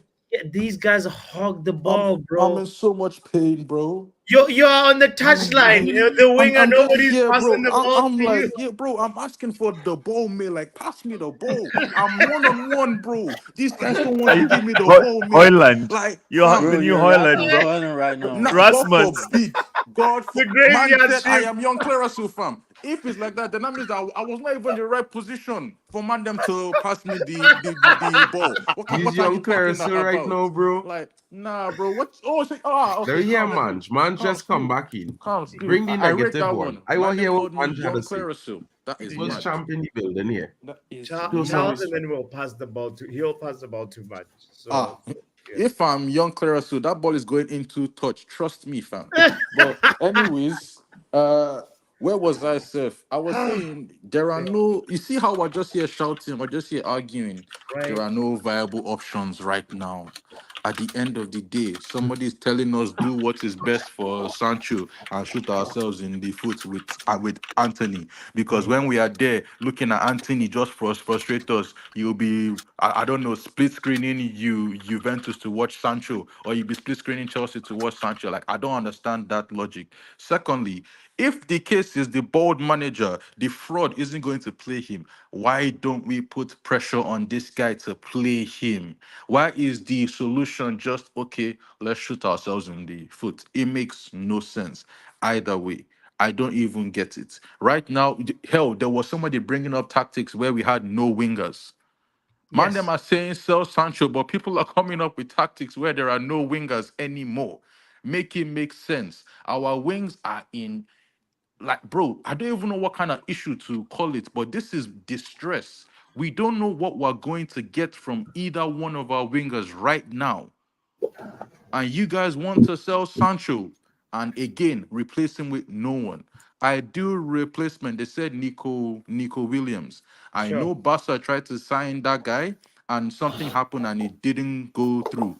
I don't know why Nico Mandem Williams is would worth think 70 mil. We can't afford him, guys. oh Let's be 70 million. realistic. Jerry And I, Maguire, Yeah. and I just told 25 you mil. see, like He's not worth it. He's not worth it. that's what United fans just want, a shiny new toy. That is all they want. That's it. Like, bro, it is the summer transfer window. We have signed five players. They still want more. Let us sell Sancho because maybe all of a sudden we'll have 100 million to go and buy Jude Bellingham from Real Madrid, or out of nowhere we'll go and sign Harry Kane on some bullshit. Man, them think that this is bloody career mode where you can just sell and buy. Like, you need to use your bloody heads, bro. I don't get it. What we are here talking about how there are no replacements, but man, them will go to bed, wake up and say, sell Sancho. Make it make sense. Make it make sense. That's a different type of crack. Yo, Yeah. I heard KG say generational crack once. What are we going to call this, bro? This is primordial crack. This is the crack before the crack, bro. What are you telling me? This is an OPM. It's the Bro, opium. y'all need to sit down and actually use your heads and look at the situation, bro.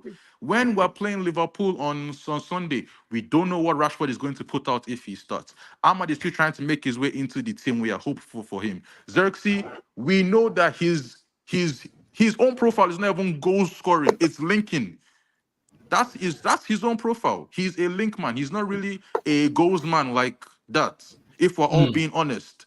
So our entire front line, we're not looking at goals. Midfield, Mason Mount and Bruno, they are having conversations.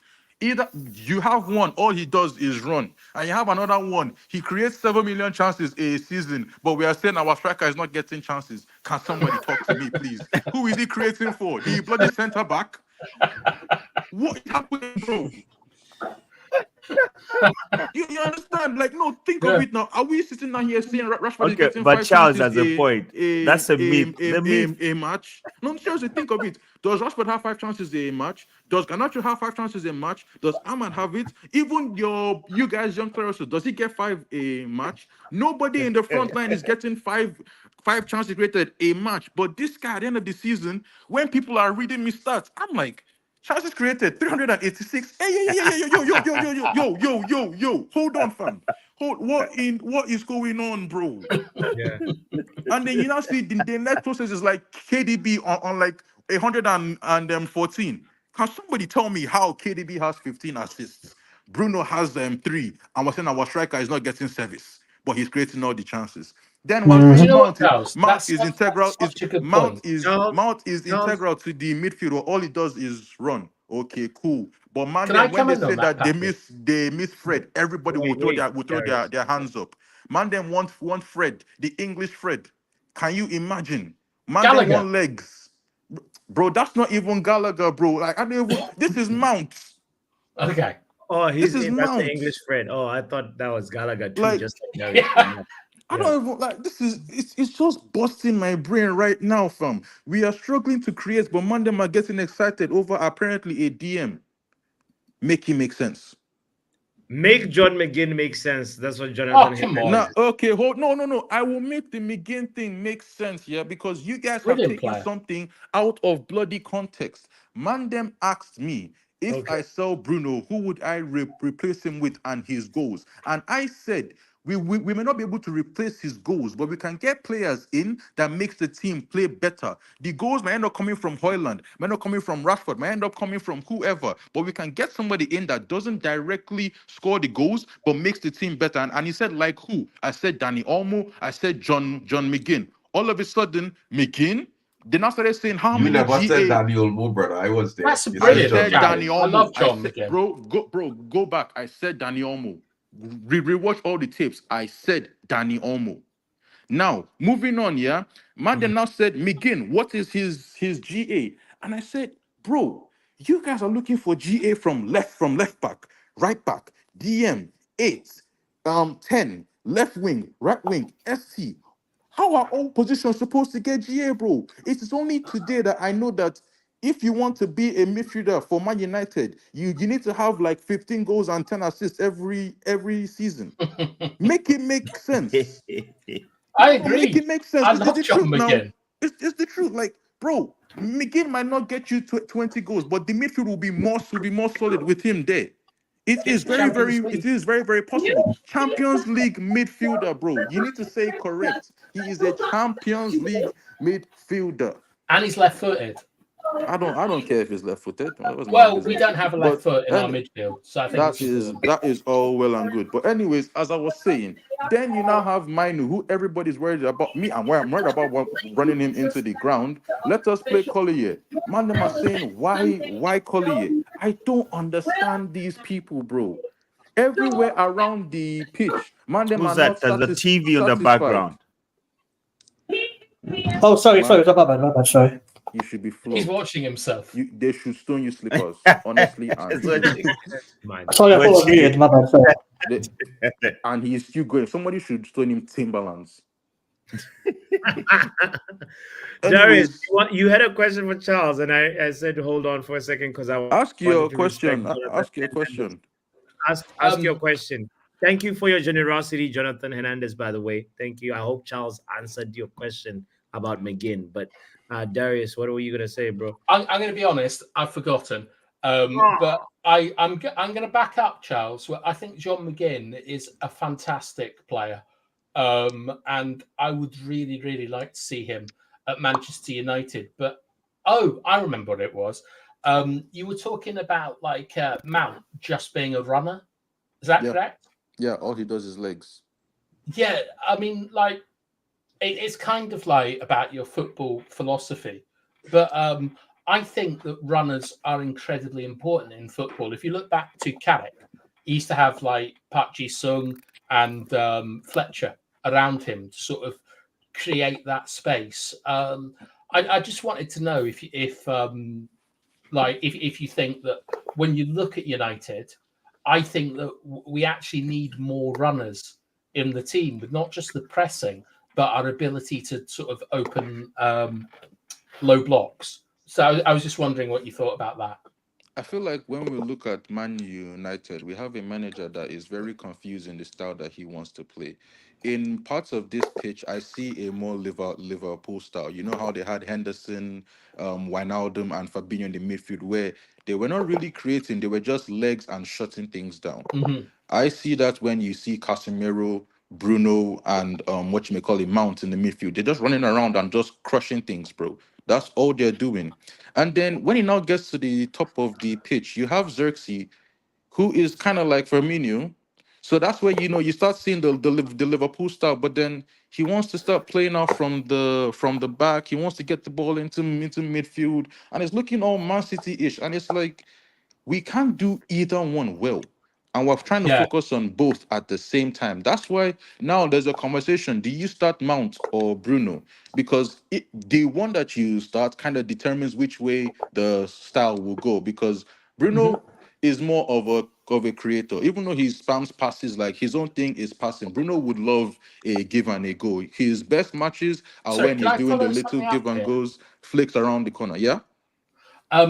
Like earlier on, you were comparing Bruno and Kevin De Bruyne in chances made. Yeah. For me personally, I think that the big difference between City and United is that, like, apart from the quality of player, is that City set themselves up where it's okay for De Bruyne to lose the ball.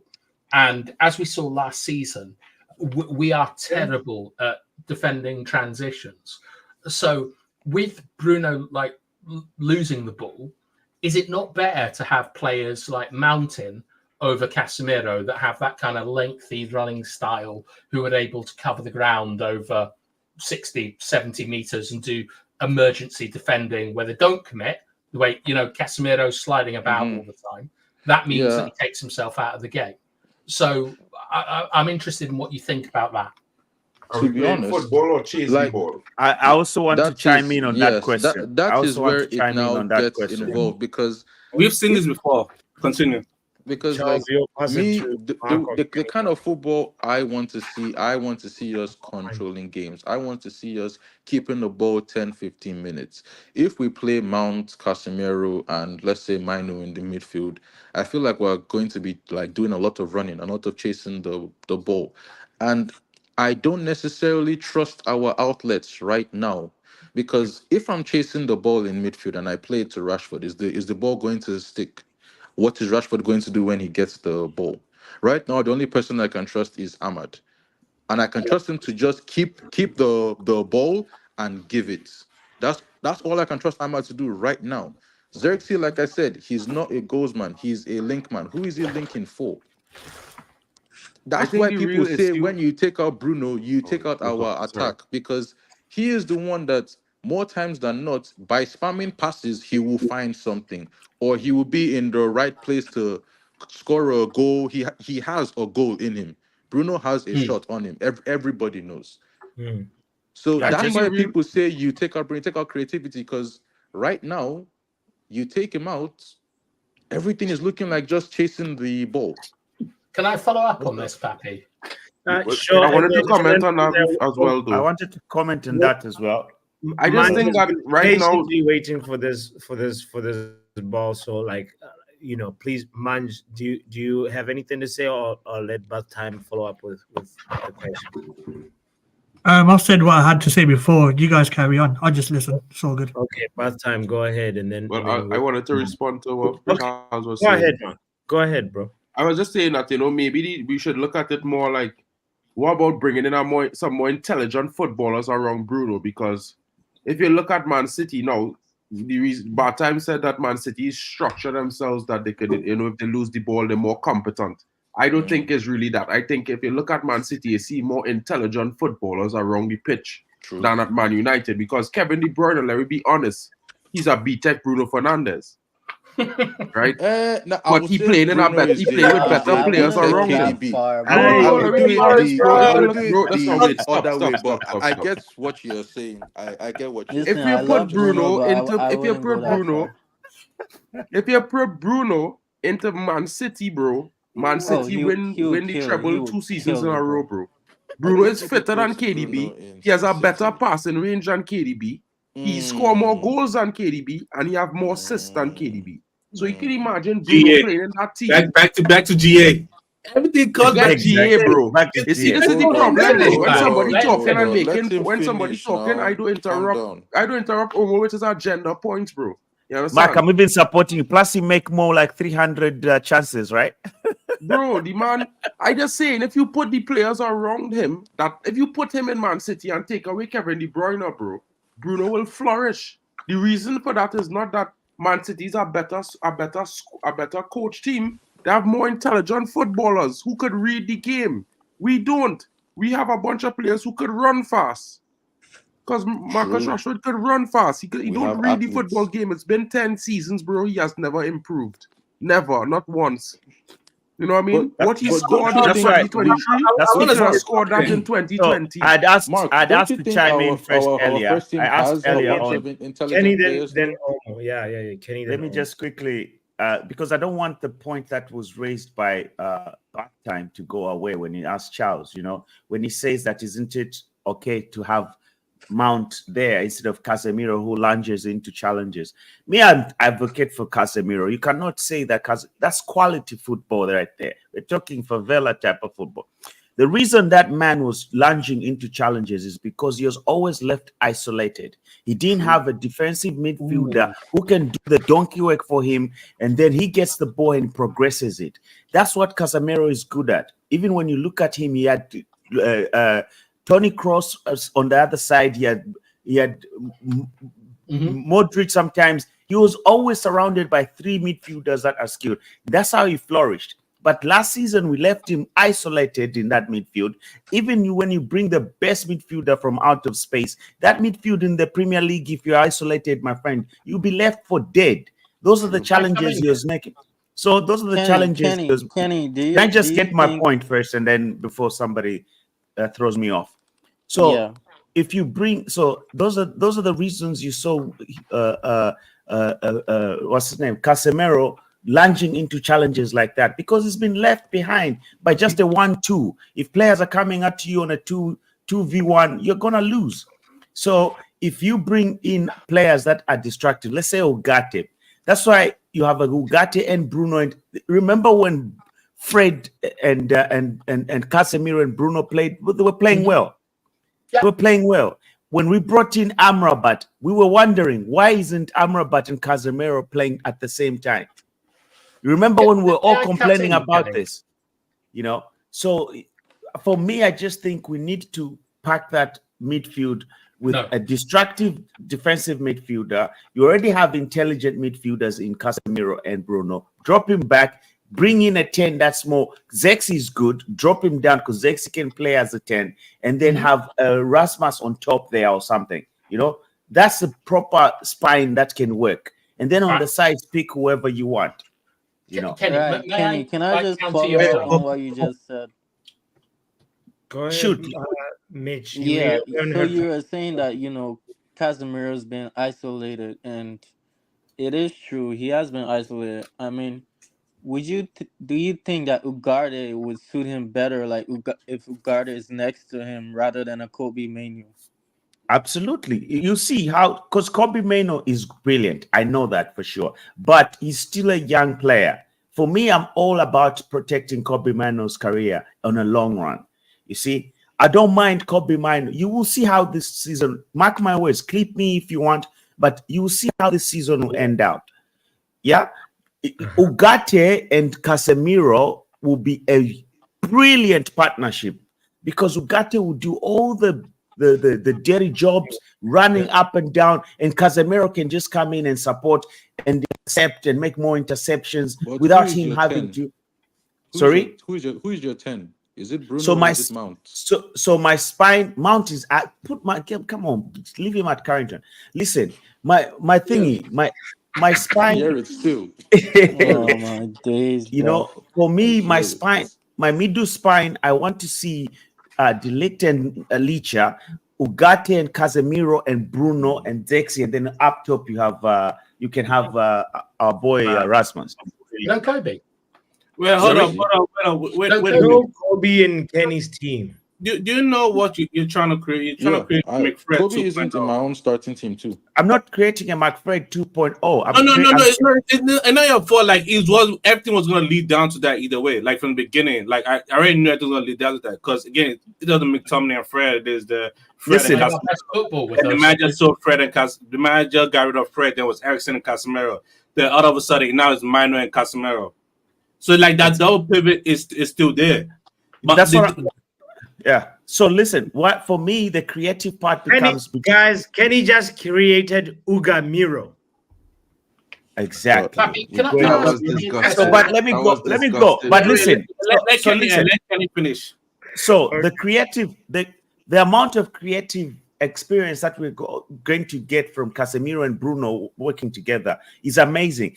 And then have Ugarte sit down there because Casemiro can still come down, and then Bruno will play, will be just above Casemiro. You see what I mean? And then Casemiro, obviously, we are saying is getting a bit. You have Bruno, Kobe Mino coming in for Casemiro, or even sometimes vice versa. You can have Kobe start and then Casemiro come in after 60. They can swap. You can't. What I don't want to see is a situation where we're playing a young boy 28 plus games just because he's got a British passport. Can I agree with you? But you know what the problem is? The problem is the manager wants to bypass the midfield. He's always said that he want to bypass the midfield. That's the problem. That we have a crackhead of a manager. And you see the problem why Casemiro is being left alone in the midfield, or why people want Casemiro to run back so many times, because everybody push up front. We don't keep the ball. We lose the ball already. It's already the 4-on-3. 4-on-2. Yes, that's the problem. And we're gonna constantly get hit on that every single time. So now with Ugarte coming in, let Professor go. Now with Ugarte coming in, it's still gonna be the same thing. Nothing's gonna change because again, Ugarte passing is not better than Casemiro passing. His passing is not better than Casemiro. All he does is sideways passing. And this the stats that they show here is in League A. League all when he plays in the best team in PSG. Look at his record in UEFA Champions League and tell me the difference there. He's been poor the whole Champions League campaign. But remember, we're not getting Ugarte for his passing prowess, right? We're getting Ugarte for his legs and be able to. And again, who in United starting 11 that's going to play versus Liverpool, include Ugarte in this. Who can hold on to the ball to feet? Who can hold on to the ball? Mino, Ahmad are the only two people that can hold on to the ball. Bruno can hold on to the ball. Casemiro can hold on to the ball. You keep rambling you want. Ahmad and Mino are the only two that can hold on to the ball, because again, Bruno is not holding on to that ball. We all know that. Who can run from the middle pitch to their half? No one could do that. No one can do that. We haven't get to I'm not done yet. He's not done. When he's done, he'll let us know. A couple of days ago, we saw Morgan Rogers dominate Arsenal. Who in Manchester United can do that? Exactly. What's the question? Collier. Morgan Rogers for Aston Villa when he ran Arsenal. Collier could do the same thing. Mike, talking about Collier. Morgan Rogers. I saw him do it. He's done it in preseason. Morgan Rogers from Aston Villa. He ran to Arsenal. Who else in Manchester United can do that with the ball? Collier, Manu can Sancho, do that a bit. Ahmad. Also, Casemiro can bring the ball up. I mean, he can hold on to the ball. No, all right. I feel like I'm not going back and forth. I use my mind. Dallo can drive with the ball. Guys, let's pass the ball to Darius. What are we looking at, Darius, bro? Oh, these are just, I think Professor brought up his Champions League stats These are his Champions League stats from last year. But if I may, before we deal with these stats, I'd just like to ask Kenny a few questions, like if that's okay. Of course. Yeah, of course. So, Kenny, like I don't know, like, all right. So in football coaching, there is a very, very well-known thing, which is close down, slow down, showdown.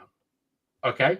And this is to do with like 1v1. So in closing down, you get your body in between the ball and the goal, right? Okay. You then slow down because you need to be on your tippy toes to go like either way.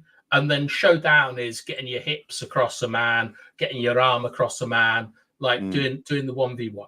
Regardless of what you're saying about Casemiro being left isolated in defensive situations, the boy slides, right?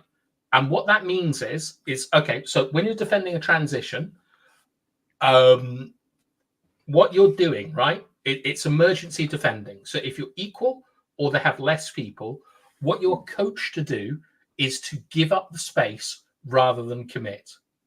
Yeah? That's only in British football. But it's in Latin American football it's only as in well. British football. It's a great point. For sure. It's I'm in not from Latin Britain, bro. football. I'm from It Latin doesn't America. matter which region. No, let's just hear the idea. Bruv, no. Mark's made a good point, which is that if you only play your football in 50, 100 miles of where you're from, you can't talk about world football. I played in Latin America. Like it is the same. It's a principle of football where when you are one less, you give up space rather than committing. Kenny, do you think that Casemiro gives up space rather than committing? What happens is that Casemiro, like I'm speaking from last season now. So Casemiro would find himself in around the 18 area with about two attacking players coming at him, and we all know he's lost a bit of pace, so he has to track back. Meanwhile, his defensive midfield pairing would have been left hanging in front, and Casemiro is left as a 6 to cover 2. So they can just do a 1-2 pass on him, then that's it. He has to turn back and chase. And so in order for him to not lose so much yards, in order for them not to get closer to the goal, that's when he lunges in most of the time. And the other times, so the other time you do this, other times he would time the pass and go in to tackle it before the ball hits the opposing player who's being passed the ball to, in a sliding while sliding towards it. Kenny. Yeah. The reason why we position ourselves between the ball and the goal is because we're trying to force it out wide, which is a less dangerous area, and we're trying to delay so that we get everyone who's like behind the ball able to recover in front of the ball. Yeah, but both times this is in the middle. He's in the middle, isolated. Doesn't matter. It's a principle. So then, but look at the person who's out of position first of all before you look at the person. No. Yeah. That's different. What I'm talking about is the basics of a defensive midfielder and how they should play. Casemiro, he knows he doesn't have the legs. We know I mean, like, if anyone says he's got the legs, fair enough. But we know he doesn't have the legs. So what he does is he does a zero-sum game where he either wins the ball or loses the ball. And that puts more pressure on the players behind him. Like, if you think back to, I think it might have been Fulham last year, like McTominay made a 60-yard run and doubled up with Delo, and it was Nottingham Forest, and then Morgan Whiteskip scored from a central area. What McTominay was doing was he was trying to delay the attack to allow players to get back. Okay, and that is that's just basic football coaching. Is that in emergency situations where it's equal or less than equal, you try and force the ball out wide to let people come back. I am asking you, like, regardless of the setup, do you think that Casemiro applies these basic defensive principles? I think he does. Definitely. I think he does. I mean, like Casemiro, a season before last was our best midfield, or best player of all when we got him. His first season was our best player of all. But this coming season, we all saw how the team played, you know. And bear in mind as well, bedtime. Sorry, that's different. I asked you a but he question. does. Yes, he does apply to the benefit of my eye test. Looking at him, he professionally does do his job and does the basics. That's for sure. Because one factor you're forgetting here is that no matter how well drilled you are with the basics, if you're going up against two professional attackers as well that know how to work spaces, you won't win. You're one. Could you give me an example? In high, and you're running with your back with facing your goal. Yeah, I mean back against the wall, and then now you have to face the goal. You can't win. These are professional attackers as well. Okay, exactly. Okay. Kenny, so no matter what. That. But this is what I'm questioning. Why are you? But can I ask you a question now? Sure. So now, ask yourself this: why is Casemiro finding himself on a 2v1, you know, against on a counter? Sure. Where is his defensive? Where is midfield partnering? Where is Bruno, who's in the midfield? Where's the 10 drawing back? Rashford is walking back this side. You know. Funny enough, you have fullbacks that invert also. And here's let me tell you, and here's usually, and allow me to tell you, here's usually the people that you see supporting Casemiro. Usually it would be Anthony. May God bless his career. You know, Anthony was great at tracking back. Yes, he was. If Aaron Wan-Bissaka will be on the right, it would be great because then he would be tracking back and is good on the tackle. You see Casemiro be comfortable and you cut in to cover the space on the other attacking. So, but like when you have now sometimes when can I address your point? I understand what you're saying, right? What you're talking about is the rest defense. The rest defense is 5 people where you have 3 central and 2 out wide. So it could be a 3-2. Such as Manchester City play now, or it could be a 2-3 as Manchester City played with like Cancelo and people like that inverting. What I think you're telling me is that there is a structural problem that is making Casemiro look bad because he has to deal with like transitions. It goes back to the point that we made with Charles about is our team set up for Bruno to lose the ball? Because we know that Manchester City are Kevin De Bruyne, and they've obviously got Rodri and Stones and so on. The issue that I'm saying is that regardless of all these things, there are principles in football about how you defend transitions. And Casemiro doesn't defend these transitions. And like in the way, I'm not saying that I know more than Casemiro or anyone else, but Real Madrid, like they used. Okay, so our organization is based around zones. Okay, Real Madrid, I believe, is based more around the ball, which allows you to counter press more. It allows more fun football, but in the key areas where Casemiro needs to stick to the basics. Doesn't matter if he's up against 2 world-class players or the Super Mario Brothers. He has to stick to the basics. And I don't think that he does stick to the basics, which is getting your frame in between the ball and the goal and not committing because your job is to delay to allow the block to recover. That is the issue. I hear you. I understand you. But I have a question for you real quick, and then we can pass it on to other people. Look, you need to be very honest with your answer right now. So what you're saying, I hear you, but how many times did you see Casemiro make professional fouls out of his own creative way and we applauded him? Nowhere near enough. Nowhere near enough. That's totally untrue. Look, Casemiro would go. Casemiro, here's what I'm telling you. Yeah. Even just the way we can, this has actually spilled over to this new season of ours. Even the goal that the what's his name, Poro scored us here. The structure, you see, we lack a complete. Last season, we could never hold a complete proper. We didn't know what formation we were playing, who's where, what's going on in the team. That's what we came every night. We came here to complain and ask ourselves, what's our coach really doing? What is our style of play? What are we doing? So if you get a person that is, you can't tell me Casemiro is not professional enough not to know the basics. So if you get a person of the caliber, quality of Casemiro, and there's shambolic going on in this pitch, do you expect him to look bad, or he will be creative enough to try and save the team the best way he can have? Okay, because either way, the structure of the team, either way, the structure of the squad, for him to maintain, to defend as using the basic laws of defense anyway, they've already been thrown out of the window. So now he has to what? To improvise, isn't it?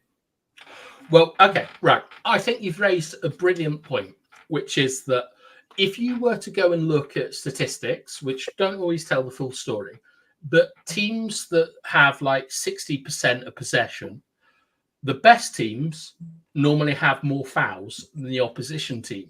If you look back to Fernandinho at Manchester City, professional fouls, stopping transitions are extremely important. Kobe Mainu he's got so many duels won this season, but most important of all, he's conceded the most fouls from the midfield without getting carded. When you talk about a professional foul, I think we can all agree Casemiro slides too much. Yeah, Kenny, would you say he slides? Every Man United fan will agree with that statement. Yeah, of course. Okay, that's not really a professional foul. But I've answered you the reason when it leads to him to do that. You keep ignoring this fact. You keep ignoring it like the rest defense. No. I'm not. I was saying that you're ignoring everything. Why does Casemiro always have to go 3-on-1? This is Professor. I completely agree. You're not answering his question. No, I did. I did. What I said is there is a structural problem with the way that Manchester United is set up, but in how Casemiro defends. So that can't be thrown on the player if it's a structure. If it's a structure, bad structure the bad structure of the way we are set up. What point do you think I'm making? What do you think is the point I'm making? I might have explained myself poorly. The point you're making is that you're saying that Casemiro does not follow the basics of defense. Yes, like how to lower a player in a certain position in order for him to block a pass and that not. But what I'm saying is that Casemiro oftentimes has found himself tracking back with only two players. Where's the other support?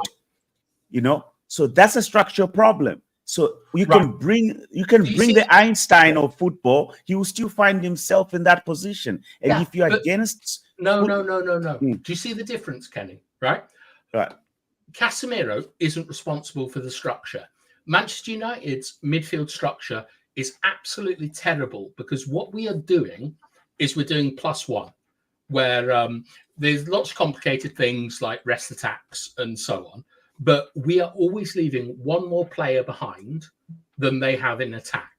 And that means that we're able to counter press in theory better, which is why United start games really well. And then the opposition team work a way out to get around us. And then we look terrible. Okay.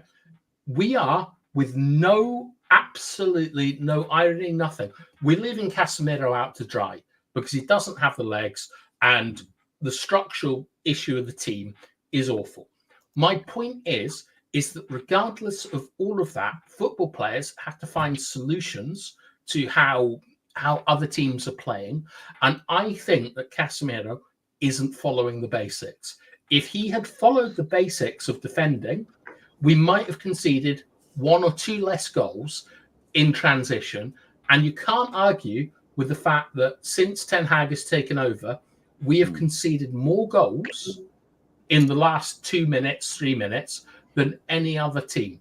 I'm not arguing. I would like to comment on that after you. Just 1 second, Mark. I haven't. And that sounds like I finished, but I haven't. I'm not arguing, I'm not making the claim that Casemiro isn't being put in terrible positions. I'm making the claim that in those positions, he is not doing the basics of central midfield play. Okay, I'll end with this, and then for me, I'll end with this just to wrap it up for me. I feel as though you're being pretty much very harsh on Casemiro because you are putting the structure problem of the team and the failure of other players to track back and assist on his defending when he's found in those situations, which is totally unfair. Canning, do you know that you have game? Sorry, just one second. Go on. Kenny, just to come back on that, do you think I'm being unfair by saying that Casemiro isn't doing basic football principles, regardless of what is going on around him? Because that's the point I'm trying to make. Because I agree with that. I think you're being unfair. You're being unfair because I feel as though there is no way he can actually he can never flourish, and you will not see them if the structure and other players are not making the same effort. Football is a collective sport. We all know that. Yeah. So if the other team is doing structured well and are more collective in their attacks, so that will isolate other players and will make them look bad. So that's, for me, it feels a little bit like it's harsh to leave it to him. And don't forget, fair enough. Yeah. And we suffered from also defenders who were failing to come up towards him so that they can actually, help out in intercepting. No, that is because we had Maguire who cannot go back. Who doesn't have legs to go back. Sorry, right? That's not true. The reason, listen, in a because team, because if you let me finish. Let me explain it. Let me explain it. Thank you.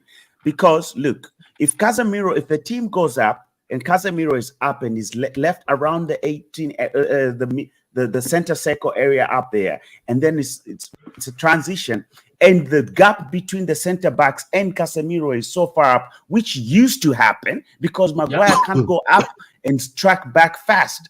Usually, so now that leaves that gap. But if they collectively would go together, it still comes back to structure. If they collectively go up and the ball comes in, if Casemiro goes, there's space, there's a short space for the defenders to help in interception. That's why when Licha is playing, you notice that Casemiro would come and try and intercept the ball. If a player wants to pass, Licha would gather the ball and continue, and we will be breaking on the counter. That happened when Licha played with Varane. Varane was injured. Licha got injured. We had to play Maguire. And Kenny, that was the gap we had. Now you got my Darius and Kenny. I really don't know who I side with. You guys are like. May I make one more point? Oh yeah, please. Let's do. You wanted to comment on what he was saying before he made that point, because to be honest, I understand what he's saying, and you make a good point with Casemiro shape and how he approached using his defensive principles and experience. But the point you're not making is what about the other players in accordance around him, which is what Kanye is talking about. And it's just funny that you would say it like that, because if you look at somebody's situations, a lot of the reason why we end up in the problems we end up with is based on players other than Casemiro. When Eriksen in the midfield, we lack a physical presence because he's just not at it, right? Yeah. When Scott McTominay is on the pitch, it's the same problem. So now Casemiro is under pressure because we have a Scott McTominay, we have a Eriksen. He's also under pressure because we have a Harry Maguire, and that's a fact. Disagree. You understand? Disagree. Like if you look at the first season that we played, most of the penalties that we conceded was coming from Scott McTominay, Harry Maguire, and Luke Shaw. Most of the bad defending was coming from those three players as well. So sometimes it's just get rid of this shit so that the team isn't dragged down. And it's not about structure always, all the time. Sometimes it's just about some players who are not good enough, bro. Some players are just not good enough. That's something you have to realize too as well, bro. Mark, the profile don't suit the way we want to play. Right? You are completely correct. The thing that I was going to say to Kenny is that, like, when you are like defending in a high line, the most important thing is pressure on the ball. If If that isn't there, you have to drop back. Okay, it's a basic of football. Van Dijk would look like I don't know. He'd look like a granny if they didn't have pressure on the ball. So with Casemiro, a lot of the time he doesn't drop back when there's not pressure on the ball, and Maguire does, and that's why the lines get different. Mark, to get to your point, I agree completely. I like structure. I think I genuinely think it's the most important thing in a football match. I'm not excusing the structure. What I'm saying is that in the particulars, the individual things that defenders have to do, I think that Casemiro consistently shows poor coaching because he hasn't been through an academy system and a poor recovery of space. I agree with pretty much everything you've said. Compared to whom, bro? Because apparently, if you don't know, right, and I don't want to make it sound like this, but in football, the worst academy coaches has come from England, bro. Because all the players coach elsewhere at academy level at a higher level than in England. So, to be fair, all the players who have the problems you're talking about is the English players in the squad. People like Scott McTominay, Harry Maguire, Luke Shaw, who's doing, you know what I mean? And it's like you're blaming Casemiro because he's the actual one that doing the right job and they doing the wrong thing. But because he looking bad, you know, it's his fault. No, bro, it don't work so. Like, if you look at what McTominay does in the midfield, he looks like he's been poorly coached. I don't understand how we even make it to our first team, bro. That's just my honest opinion. Luke Shaw, I don't know why we haven't sold him 4 years ago, bro. He's been rubbish for the last 4 years, in my honest opinion. You know? Right. Marcus Rashford is our next player that's caused problems in United, bro. And if you want to talk about, let's be honest, defense don't win games. Goals is win games, right? And when if we want to stop making excuses, if we want to stop making excuses, defense win title. You can score bro, 5. defenses win titles. Goals is win games. Let me not I do agree. Goals is win games. And let me put it like this there, bro. Simple. Let him cook. He went at number 10. Some teams is spread the goals among the team. That's how some teams is played. That is not United. United always had a talisman, right? I don't know if you're watching United as long as about that. But United always had a talisman. No. At what? Tevez, Rooney, Ronaldo. Like, bro, who was the talisman in that trio? Who was the talisman? The only one I can think of. No. That's not what I asked you. Who was the talisman?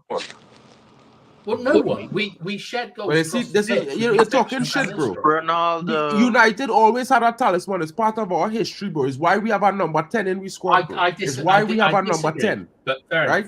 It's why we have a number 10. The number 10 is always be United talisman. Go back all the years, bro. You can see I'm not talking shit, bro. Understand what I'm saying? Go back all the fine. years. If you think that, right? That's fine. And if you're wearing no, bro, yeah, players have responsibilities in a team. A lot of people just make excuses for players being shit. Not make excuses. They have responsibilities. Marcus Rashford have a responsibility. It might be to score all the goals, but it's to create something. It's to do something, to make something happen for United. That is his responsibility. And if he can't do track it, back as well. Sell him. To track back as well. Yeah, he's to track back as well. Exactly. And so if a player don't do his responsibility and the team suffers for it, then you cannot blame other players, bro. This is the problem. A lot of the problems is we are lacking a clinical edge for years now. We sell our most clinical attacker, bro. Our most clinical attacker, we sold him. What edge? Let's hear me. Clinical edge. We have clinical. Yeah, Mark, you're being disingenuous now. How are being disingenuous, bro? The most clinical attacker we had. We sold him. You made a brilliant point. You made a brilliant point by saying United. Do you even watch United, bro? Because half of the time you come on here to talk about games, you say you didn't watch the game, bro. So I don't understand, bro. I had to ask the question, Papi, because I'm trying to figure out what we're talking about here. Yeah, let him explain what we're talking about. Mitch, what he actually made a brilliant point that United have always had a talisman. That's true.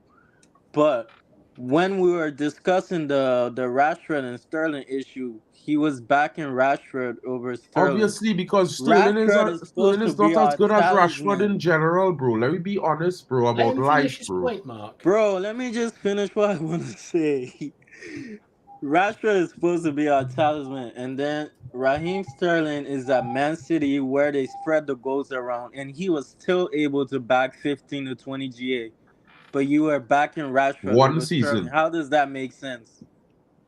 Well, I mean, Sterling was never the most integral player in Man City. He was never the talisman at Man City. So it's two different types of players, bro. You can't replace a talisman with a non-talisman. It's a mad scene. Rashford our talisman. So someone who's not Rashford a is our talisman is talisman. He still wearing able the to number bag 10, as bro. much as Everything your is played through talisman Marcus at your Rashford, club. bro. Yeah, fair enough. If you look at the football for the last decade, bro, you could see it, bro. We have never bought a competition for Rashford on the left wing. So Sanchez wasn't competition for Rashford. Sanchez dumped Martial out of the left side. I feel like I'm So talking to Martial was non-United competition for fans, bro. Rashford. Swear. Sometimes because it's like we watching this football, bro. We could see what happening, bro. We could see everything that happening, bro. Yet still we making excuses because we want to blame someone else. We know Olmo don't like the coach. That's cool. We know Olmo think he's a better coach than Ten Hag. That's fine. But at the same time, bro, the reality is the reality. All right, we're wrapping up. I just want to say something. As in, you see like how customers get left in the middle. We ask why. We say because the Reds defense is bad. The Reds defense doesn't point to specific player. It points to the whole structure as a whole. Mm-hmm. When Casemiro alone by himself in the middle, your center back are so far back. It doesn't matter who it is. If it's Maguire or Lisandro Martinez, they're so far back. Your lone six is getting overrun. Fulham last week, Maguire was pushing up. So when someone says Maguire cannot play high line, I don't believe it. Maguire can play a high line. It's up to the manager to give him a choice or whether to play a high line or not to play a high line. It's a choice. Come Brighton, he's far back. With the Sandro Martinez, he wasn't playing the high line. So again, to me, that is a choice. These are choices that's being made on the pitch. Why Casemiro is alone in the lone six? Your forwards are losing the ball. When I said who can hold on the ball, I was mentioning these names. How come they're losing the ball up front with that Bruno Fernandes, with the Mount, with the Rashford? Everybody lose the ball up front. All of a sudden, we got defending. There's a clip online on Twitter. You can see where somebody saying Casemiro is running slower than the referee. Do you know what happened before that? Why is it that Casemiro has to run back? This is the problem. Because again, this happened when Real Madrid played against, I forgot who it was, when they played the 1-1 draw. Jude Bellingham was telling like the front two, like, yo, we're running back too much. We're defending too much. You gotta hold on to the ball. And that's the thing, when you're forward holding on to the ball, your lone six gotta run back. And if you want to compare to City, how many people hold on to the ball? Everybody's holding on to the ball. Why you don't see Rodri running back? Yeah, but you're conflating a team. No. Playing together 9 years with a team that don't form it up, bro. What I'm saying is fact. Mark, let him finish. Let him finish, Mark. Mark, let him finish. Let him finish. Also, when we go long, you gotta win the first ball. If you don't win the first ball, win the second ball. We do none of that. All of a sudden, we're on defense. The other team go kick it out. You don't win the first ball. You don't win the second ball. All of a sudden, you're in defense. You know, João Pedro ran our whole midfield. Billy Gilmore ran our whole midfield versus Brighton. I'm not considering the fact that they won, that they scored that last minute goal. Ignore the goals. Ignore the offside goals. You want to say that offside, Ignore the goals. Look at the game for where it is. Billy Gilmore, João Pedro, James Milner ran our whole midfield. That's not true. That's not true. No, Mark, we never gave Billy Gilmore his props, his flowers. Bro, ran the whole midfield. But they didn't run the midfield. So you trying to say Brighton dominated the midfield in the game?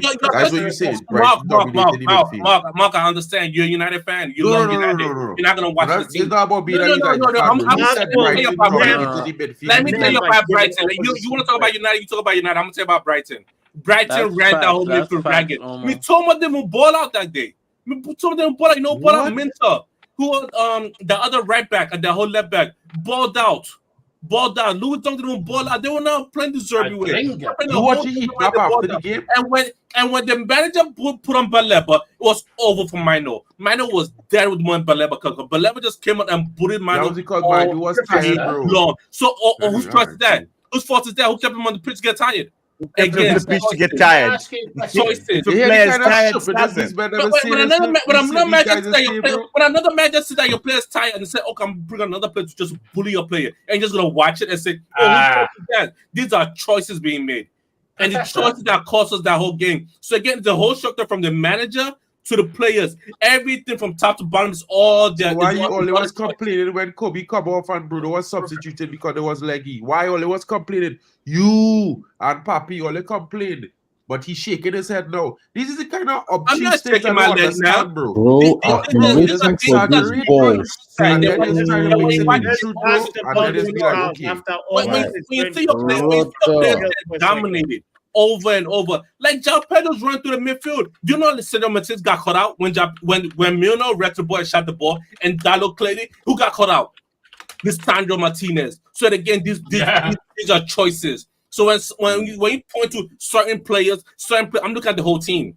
I'm looking at the whole 11 team. I'm not looking at this player, this player, that. I'm looking at the whole team as a structure. Absolutely, bro. And you know what's so funny? Brighton Casemiro now was not the losses get left ragged. It was Minor that the losses get ragged.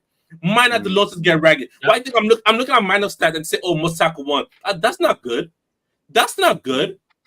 Mosaka won in the final third. How about the first third? He wasn't there. I don't know how they calculate final third. In our own half, in their half, why are you in the final third? He's not a 10.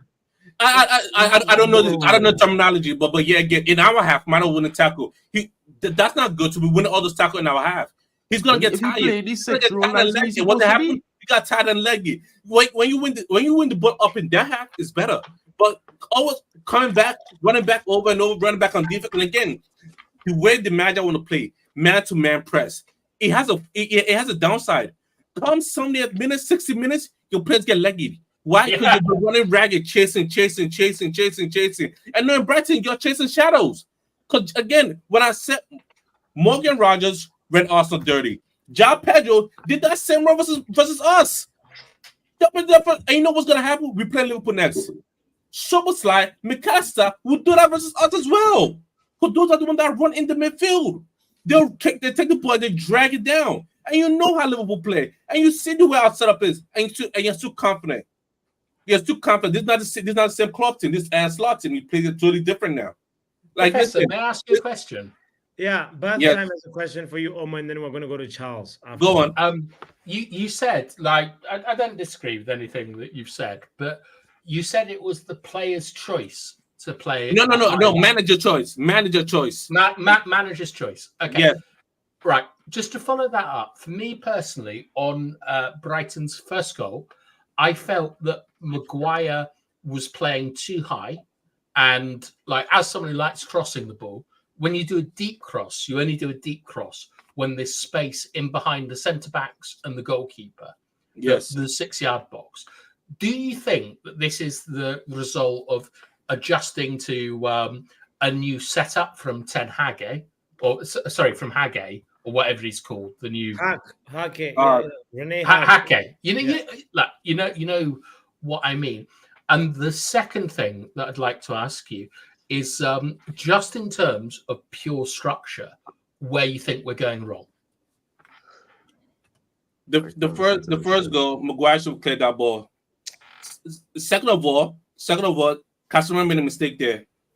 Casemiro should, I don't know if somebody could bring up the picture. Casemiro should have marked Welbeck that scored the goal. Because what's his name was marking, Lisandro was marking, I believe, Minter.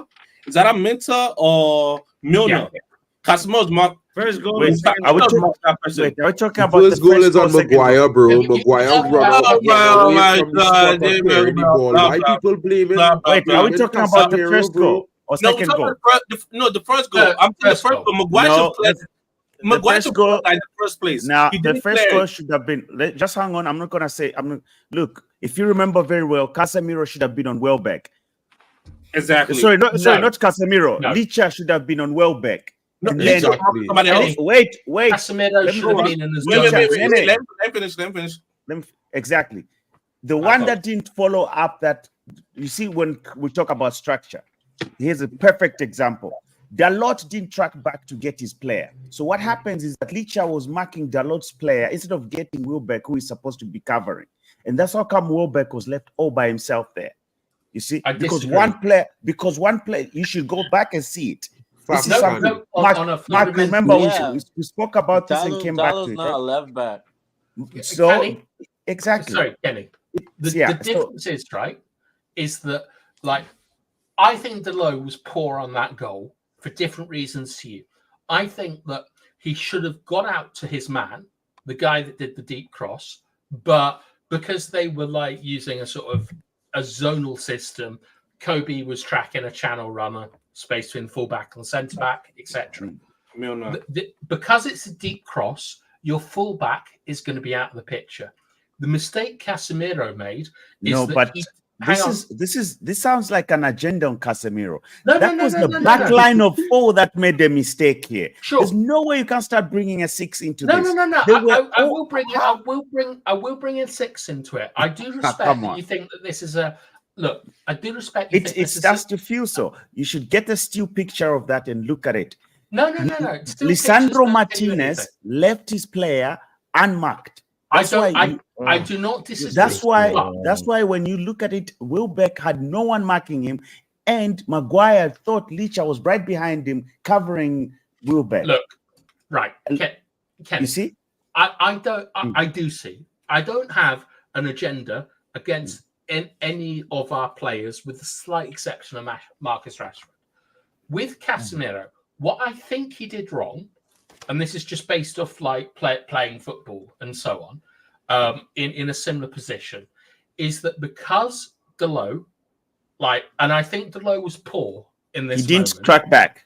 He didn't track back his man. No. That's not, for me. That's not why he was poor. The reason he was poor is he didn't get out quick enough to put pressure on the ball. And the thing is that Casemiro is in a perfect position on that cutback if the right back is there. The right back isn't there. He should be making up the second centre back. And I don't excuse Martinez's position in what he did. It was idiotic, to be honest. You've got to protect the centre of the goal. I also don't excuse. So then, if you know it's idiotic, why are you bringing Casemiro first before you talk about Licha? Because that is the second. Why? No. Like in a flow chart, you look like when things go wrong, like say a spaceship blows up. This is football, bro. You look at all the different things that went wrong in order. The first thing that goes wrong, especially in order. That's a very good word. Underline that one, in order. So now, Licha was supposed to be marking who? In order. Not marking. It's zonal for me. Okay, zonal marking. I just erased the marking. Whatever it is, it's marking. Number 4. He's number 4. Man on top, same man to man. Number 1 man below Sancho is Delo not closing down the player because he's too scared to go one-on-one. Number 2 is Maguire, and I will accept if you think that this is different, but is Maguire having the line too high? As a senior centre-back, there's too much space between Nana, whose job is to clear anything in the 6-yard box, and like Maguire's position. I think that Maguire thought he was deeper, but it's poor from Maguire. So it starts from Dalot. The third problem? Below Maguire. The third is Casemiro. Is that Casemiro is in the perfect position for a central midfield, for a defensive central midfielder, if, and this is very important, if there are enough people back. You make a diamond shape to prevent cutbacks, but Martinez has strained too far forward, and you need to adapt to the situation. So I think that Casemiro, is out of position. I also think Dalot is out of position. So listen. So here's what you've just done. So here's what you've just done. This is where I see. This is where I say that it makes no sense, and I feel like you need to look at it properly and not be very harsh, because it seems you have an agenda on Casemiro. Honestly, just listening to you. Because look, you've listed down the number of problems and mistakes with the structure of our team. You began with Dalot, you came to Licha, you came to Maguire, then Licha, then Casemiro became the fourth one in order. I've been told you to. Okay, we can even give it the third in order, but yet the one that you highlight and put in block capitals as the major one is still Casemiro, a 6. Sure. So that for me tells me that you are only isolating that person to see what is done wrong, forgetting all these other defenders that they should have. Very fair. You understand? I'll tell you why. Because there was multiple players out of position. Because when you look at it, only Casemiro, Lisha was out of position as well. Exactly. And who actually, can make the biggest difference? That is why I called guys. Okay, yeah. Clearly, we need to do passing drills because I don't know what is going on on the training ground. We just skip passing drills. We said everybody is a number 9 attack. Cool. Yeah, calm still. Just letting you know, we can't build the team that way. We're not doing anything. It's just chaos. Now, you will not get the ball. Just to remind everybody where this all began, this was Sancho versus Sterling, Rashford, Sterling.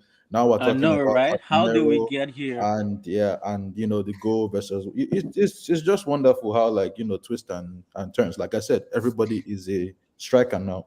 Yeah. But on the goal that you guys are arguing, I'm hearing Lisandro, Maguire, Dalot, Casemiro.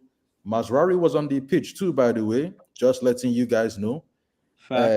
He should have stopped that second cross from coming in. He and Maguire were in the same position and they both missed the ball. Just letting you guys know. The first cross, like you guys said, Dalot should have blocked it.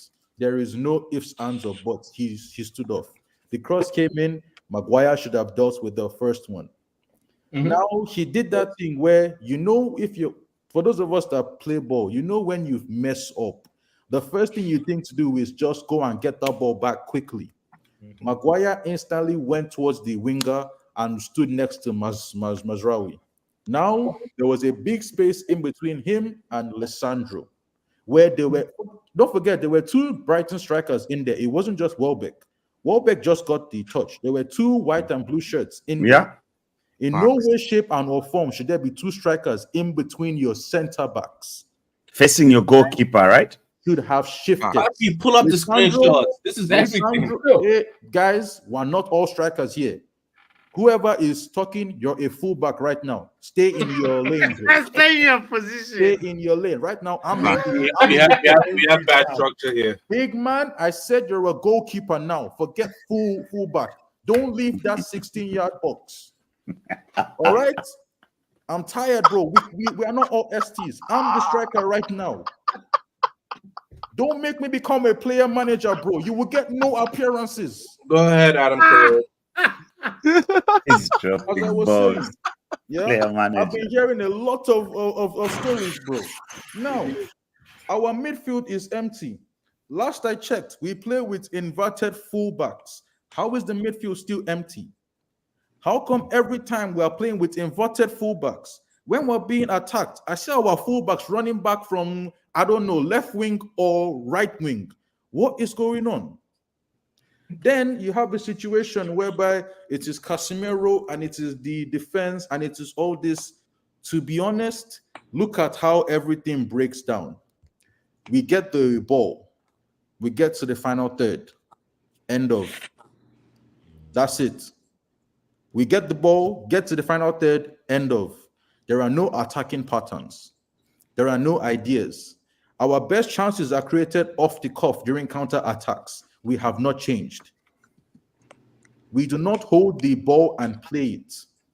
And you see, when we are struggling for a goal, the reason why these players revert to type is because they know they have no ideas, bro. They get to that forward line 7 times out of 7, the ball goes left, the ball goes right, the ball comes back to the middle, the ball goes to Bruno, and the ball goes wherever. We are on the counter attack. Rashford loses the ball on the counter attack. Ahmad loses the ball, and then for some reason, again, we even with our high line that we're playing this season, I'm still seeing situations whereby a Brighton striker passes our midfield, and it's nothing but green grass all the way to the center backs. Our literally, We have a high line. But for some reason, as soon as they beat that first press, our center backs, instead of holding their line and defending the ball, they start chasing their own. They start chasing their own goal. Just check it. Every time we lose the ball, the players don't man their positions and then win it. Everybody's back is turned and running. Can I come in here, Pappy? That is how. No, you cannot, brother. You Fair cannot. You're on right back right now. I don't need your cross right now. Just stay over there. When the ball reaches you, you can do what you need to do, fam. Okay. No. All right. For me, let me just say bye, guys. It's been a pleasure. My time is up. Yeah. Thank you, Kenny. This guy left in the middle of a match. All right. Go ahead. Go ahead. Land, Charles. One at a time, Kenny. One at a time. Stay. Let Charles. Bro, we need to discuss this guy's contract. Meet me in my office. We have to have serious conversation. Serious conversation. Yes, Charles. Let's go. Let's wrap up the stream. Let me just wrap this up quickly. Yeah. As the original topic was Sancho, that brother should stay. On the topic of the goal that caused the defense and whatever, it wasn't Casemiro, it was a whole defensive blunder. Mm-hmm. On the midfield being empty, brother, that is the fraud. There is nothing we can do. Like Mandem said, if you take out Mount that has legs and covers every blade of grass, we will be opened. All we can do, leave the legs there. Let us not be opened. But the issue now is, everybody wants to force Bruno into the team. We just gave man 300K, and we are discussing if him or Mount should start. That alone is a madness, if you ask me. If you ask me, 300K, and we're asking, is it you or is it Mount? Something has gone wrong somewhere. Again, I look at the bald man at the helm and I ask you, what have you created? This is why I say the biggest solution is to bring in more intelligent footballers, bro. Because then you will get better decision making on the pitch in different positions. You understand? Imagine just bust somebody with legs in Ogate. You could have bust somebody with brains there. Yeah, what is brains to you? Yeah. What is brains look like you? Can you put it in a particular? Sorry, guys who make good decisions, who's make the right decisions. Selfless decisions. Not just think about being the glory hunter like Marcus Rashford. You know what I mean? Okay, that's a prime example. Is like, okay, so Rashford being a glory hunter, he gave like Garnacho an open goal like a week ago. No, he didn't. He made a shit pass that nobody would make unless they were That's playing it. Brother Garnacho was in front of the goalpost. Don't beg it. Garnacho should have scored. If you put a ball, if I run in at top speed and you put a ball behind me, there's no way I can make a touch, bro. I don't care if you're going as fast as a jet. You should We're net not going it. to dwell on that one, guys. Like, it is what it is. Those two matches have passed. We have Liverpool next.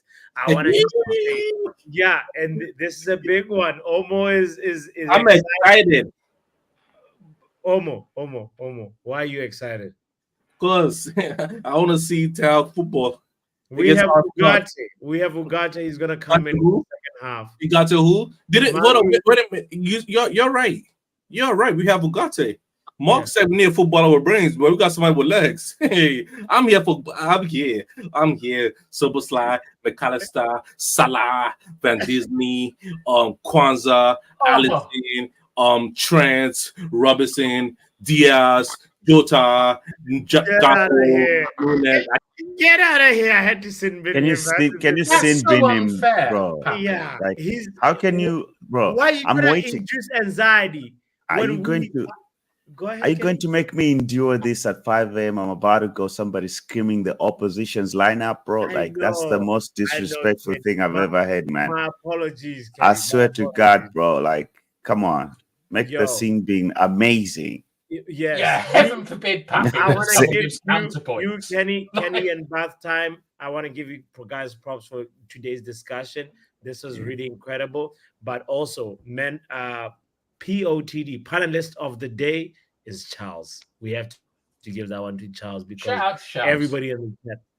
What can I Shout out. say? You know, it's what I do. Yeah, we're not in this UK business just to. You understand now? Is what we You do. perform, bro. You know, you're the number 9. Fam. Prolific You're the striker. number 9. Yeah, You got this. you guys Okay. understand, bro. But I'm that number 9 that has the 7 on his back. Extra flair.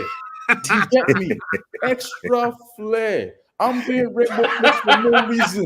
I'm scoring with my head. You guys know me. Ronaldinho's Head, son. left foot, right foot. You can even score with your hip. You know, it's Isn't just like- Ronaldinho's son playing for St. Mirren? Yeah, no. So, but guys, shout out to everybody also in the chat. Person of the day. Our person in the chat of the day. I want to give Luana, France. No, Luan France was good, but I really want to give BX Ghana 81 also a round of applause. Like you, I was not acknowledging all the comments because the conversation was Which going one? really fast. But BX Even Ghana, Imran Khan has been holding it down. no, Imran Khan is yeah, Imran Khan is Shout out to always- 44-year-olds on YouTube. Big up BX Ghana. So BX Ghana, big up to you. Big up to Jonathan Hernandez for the super chats, not just one, but plural super chats. So shout out to everybody, guys, and everyone that hit the like button. You're also an MVP. Let's kindly rep the stream up right now and And say, you as you know well, what? Pappy. Go ahead. Big 30 up seconds. to you. You came on our channel earlier. We got 39 likes from McTominay, which is massive for us. Hey. You've been an excellent host. Even though you're wearing a hat indoors, you look very handsome. Same for Kenny. Like, take your hat off when you go indoors, lads. Enough. We got Sin last time for that. You don't know. You're done now. You're done. Go to You're bed done. last time. Shout out to you. Shout out to Kenny, Mark. He doesn't Big know up that's to the you. costume. You, Mark, I gotta give Mark props for going into listening mode later on. Like second half, Mark had a great second half. Shout out to Mark for that. Like first half, he was tackling everyone, but bro, Arguing with the referee, yellow card was scared. referee, Oh, my linesman, he even went to the VAR monitor, bro. Mark, stay on the pitch. Stay on the pitch next time. Great second half. Tommy, big up to you. Big up to me. Mark was pulling a Pepe, right? Yeah, right. Kenny. It was too much at times, but guys, That's my guy, man. Yeah, Big up. Over one we kill me, but okay. Okay, hang on. Botswana. Get out of here. With Botswana, the I've got something though. What? Let me give you a quick one before we go. 15 I'm gonna give you a quick lineup before we go that I want to see. Quick one, real fast. Obviously, in goals we've got the Onana, Mazarawi, Dalot on the wings, right? Mazarawi on the right. Delict. That's Tommy's. Wait. Are you just copying Tommy's lineup? No, I'm telling you my lineup right now. Okay. Like for what I want to see for Liverpool. Okay. Yeah, no, Mazarawi did a lot on the wings. He had wing backs. I'm having them as full backs, overlapping full backs. You know, Okay. Delict and Licha. And then I'll have Ugarte. I hope this man with the bald head can play Ugarte. He'll be ready. Ugarte in the 6, you know, Casemiro, Bruno, Zexi up there. You know what I mean? Mino. And then give Garnacho and Ahmad to start, and then give Rashford. Now, actually, I would let Rashford. I think Rashford should play the last one just to say, if you mess up, because Rashford is good with the big teams, but this one is one of them ones whereby, like, if you don't perform, just know that you're on the bench, bro. This is the one. Like, if you don't, because it's a third game, we can't just like throw him to the dogs like that, you know. Let him give him enough rope to tie himself, type of thing. Okay. You know. Yeah, no, I hear what you're saying. Bigger. It's really a tricky one for Ten Hag because Rashford loves Liverpool, loves to score against Liverpool. So you're praising He him. does well. He does well in big games. He does well in big games.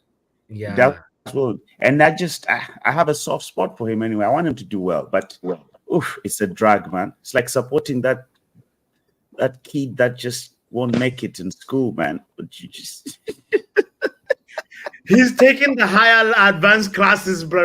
Exactly, the but standard bro, take the Go to standard the one, bro. basic. Take the standard one, bro. There's Not no the problem standard. with that. Okay. Big up to you, Kenny. Big up yourself. Yo, Tommy, you went to bed and we woke you up. I'm so sorry about that, but I really appreciate that you came through, brother. I didn't go to bed. I'm still up. But okay, but you said good night and then like Yeah, the debate got interesting, so I decided to stay. Thank you so much for that, bro. You're welcome, brother. I enjoyed it. It's a good debate. Yeah, and also reminding people that listening is more important sometimes than talking. So I really thank you for that.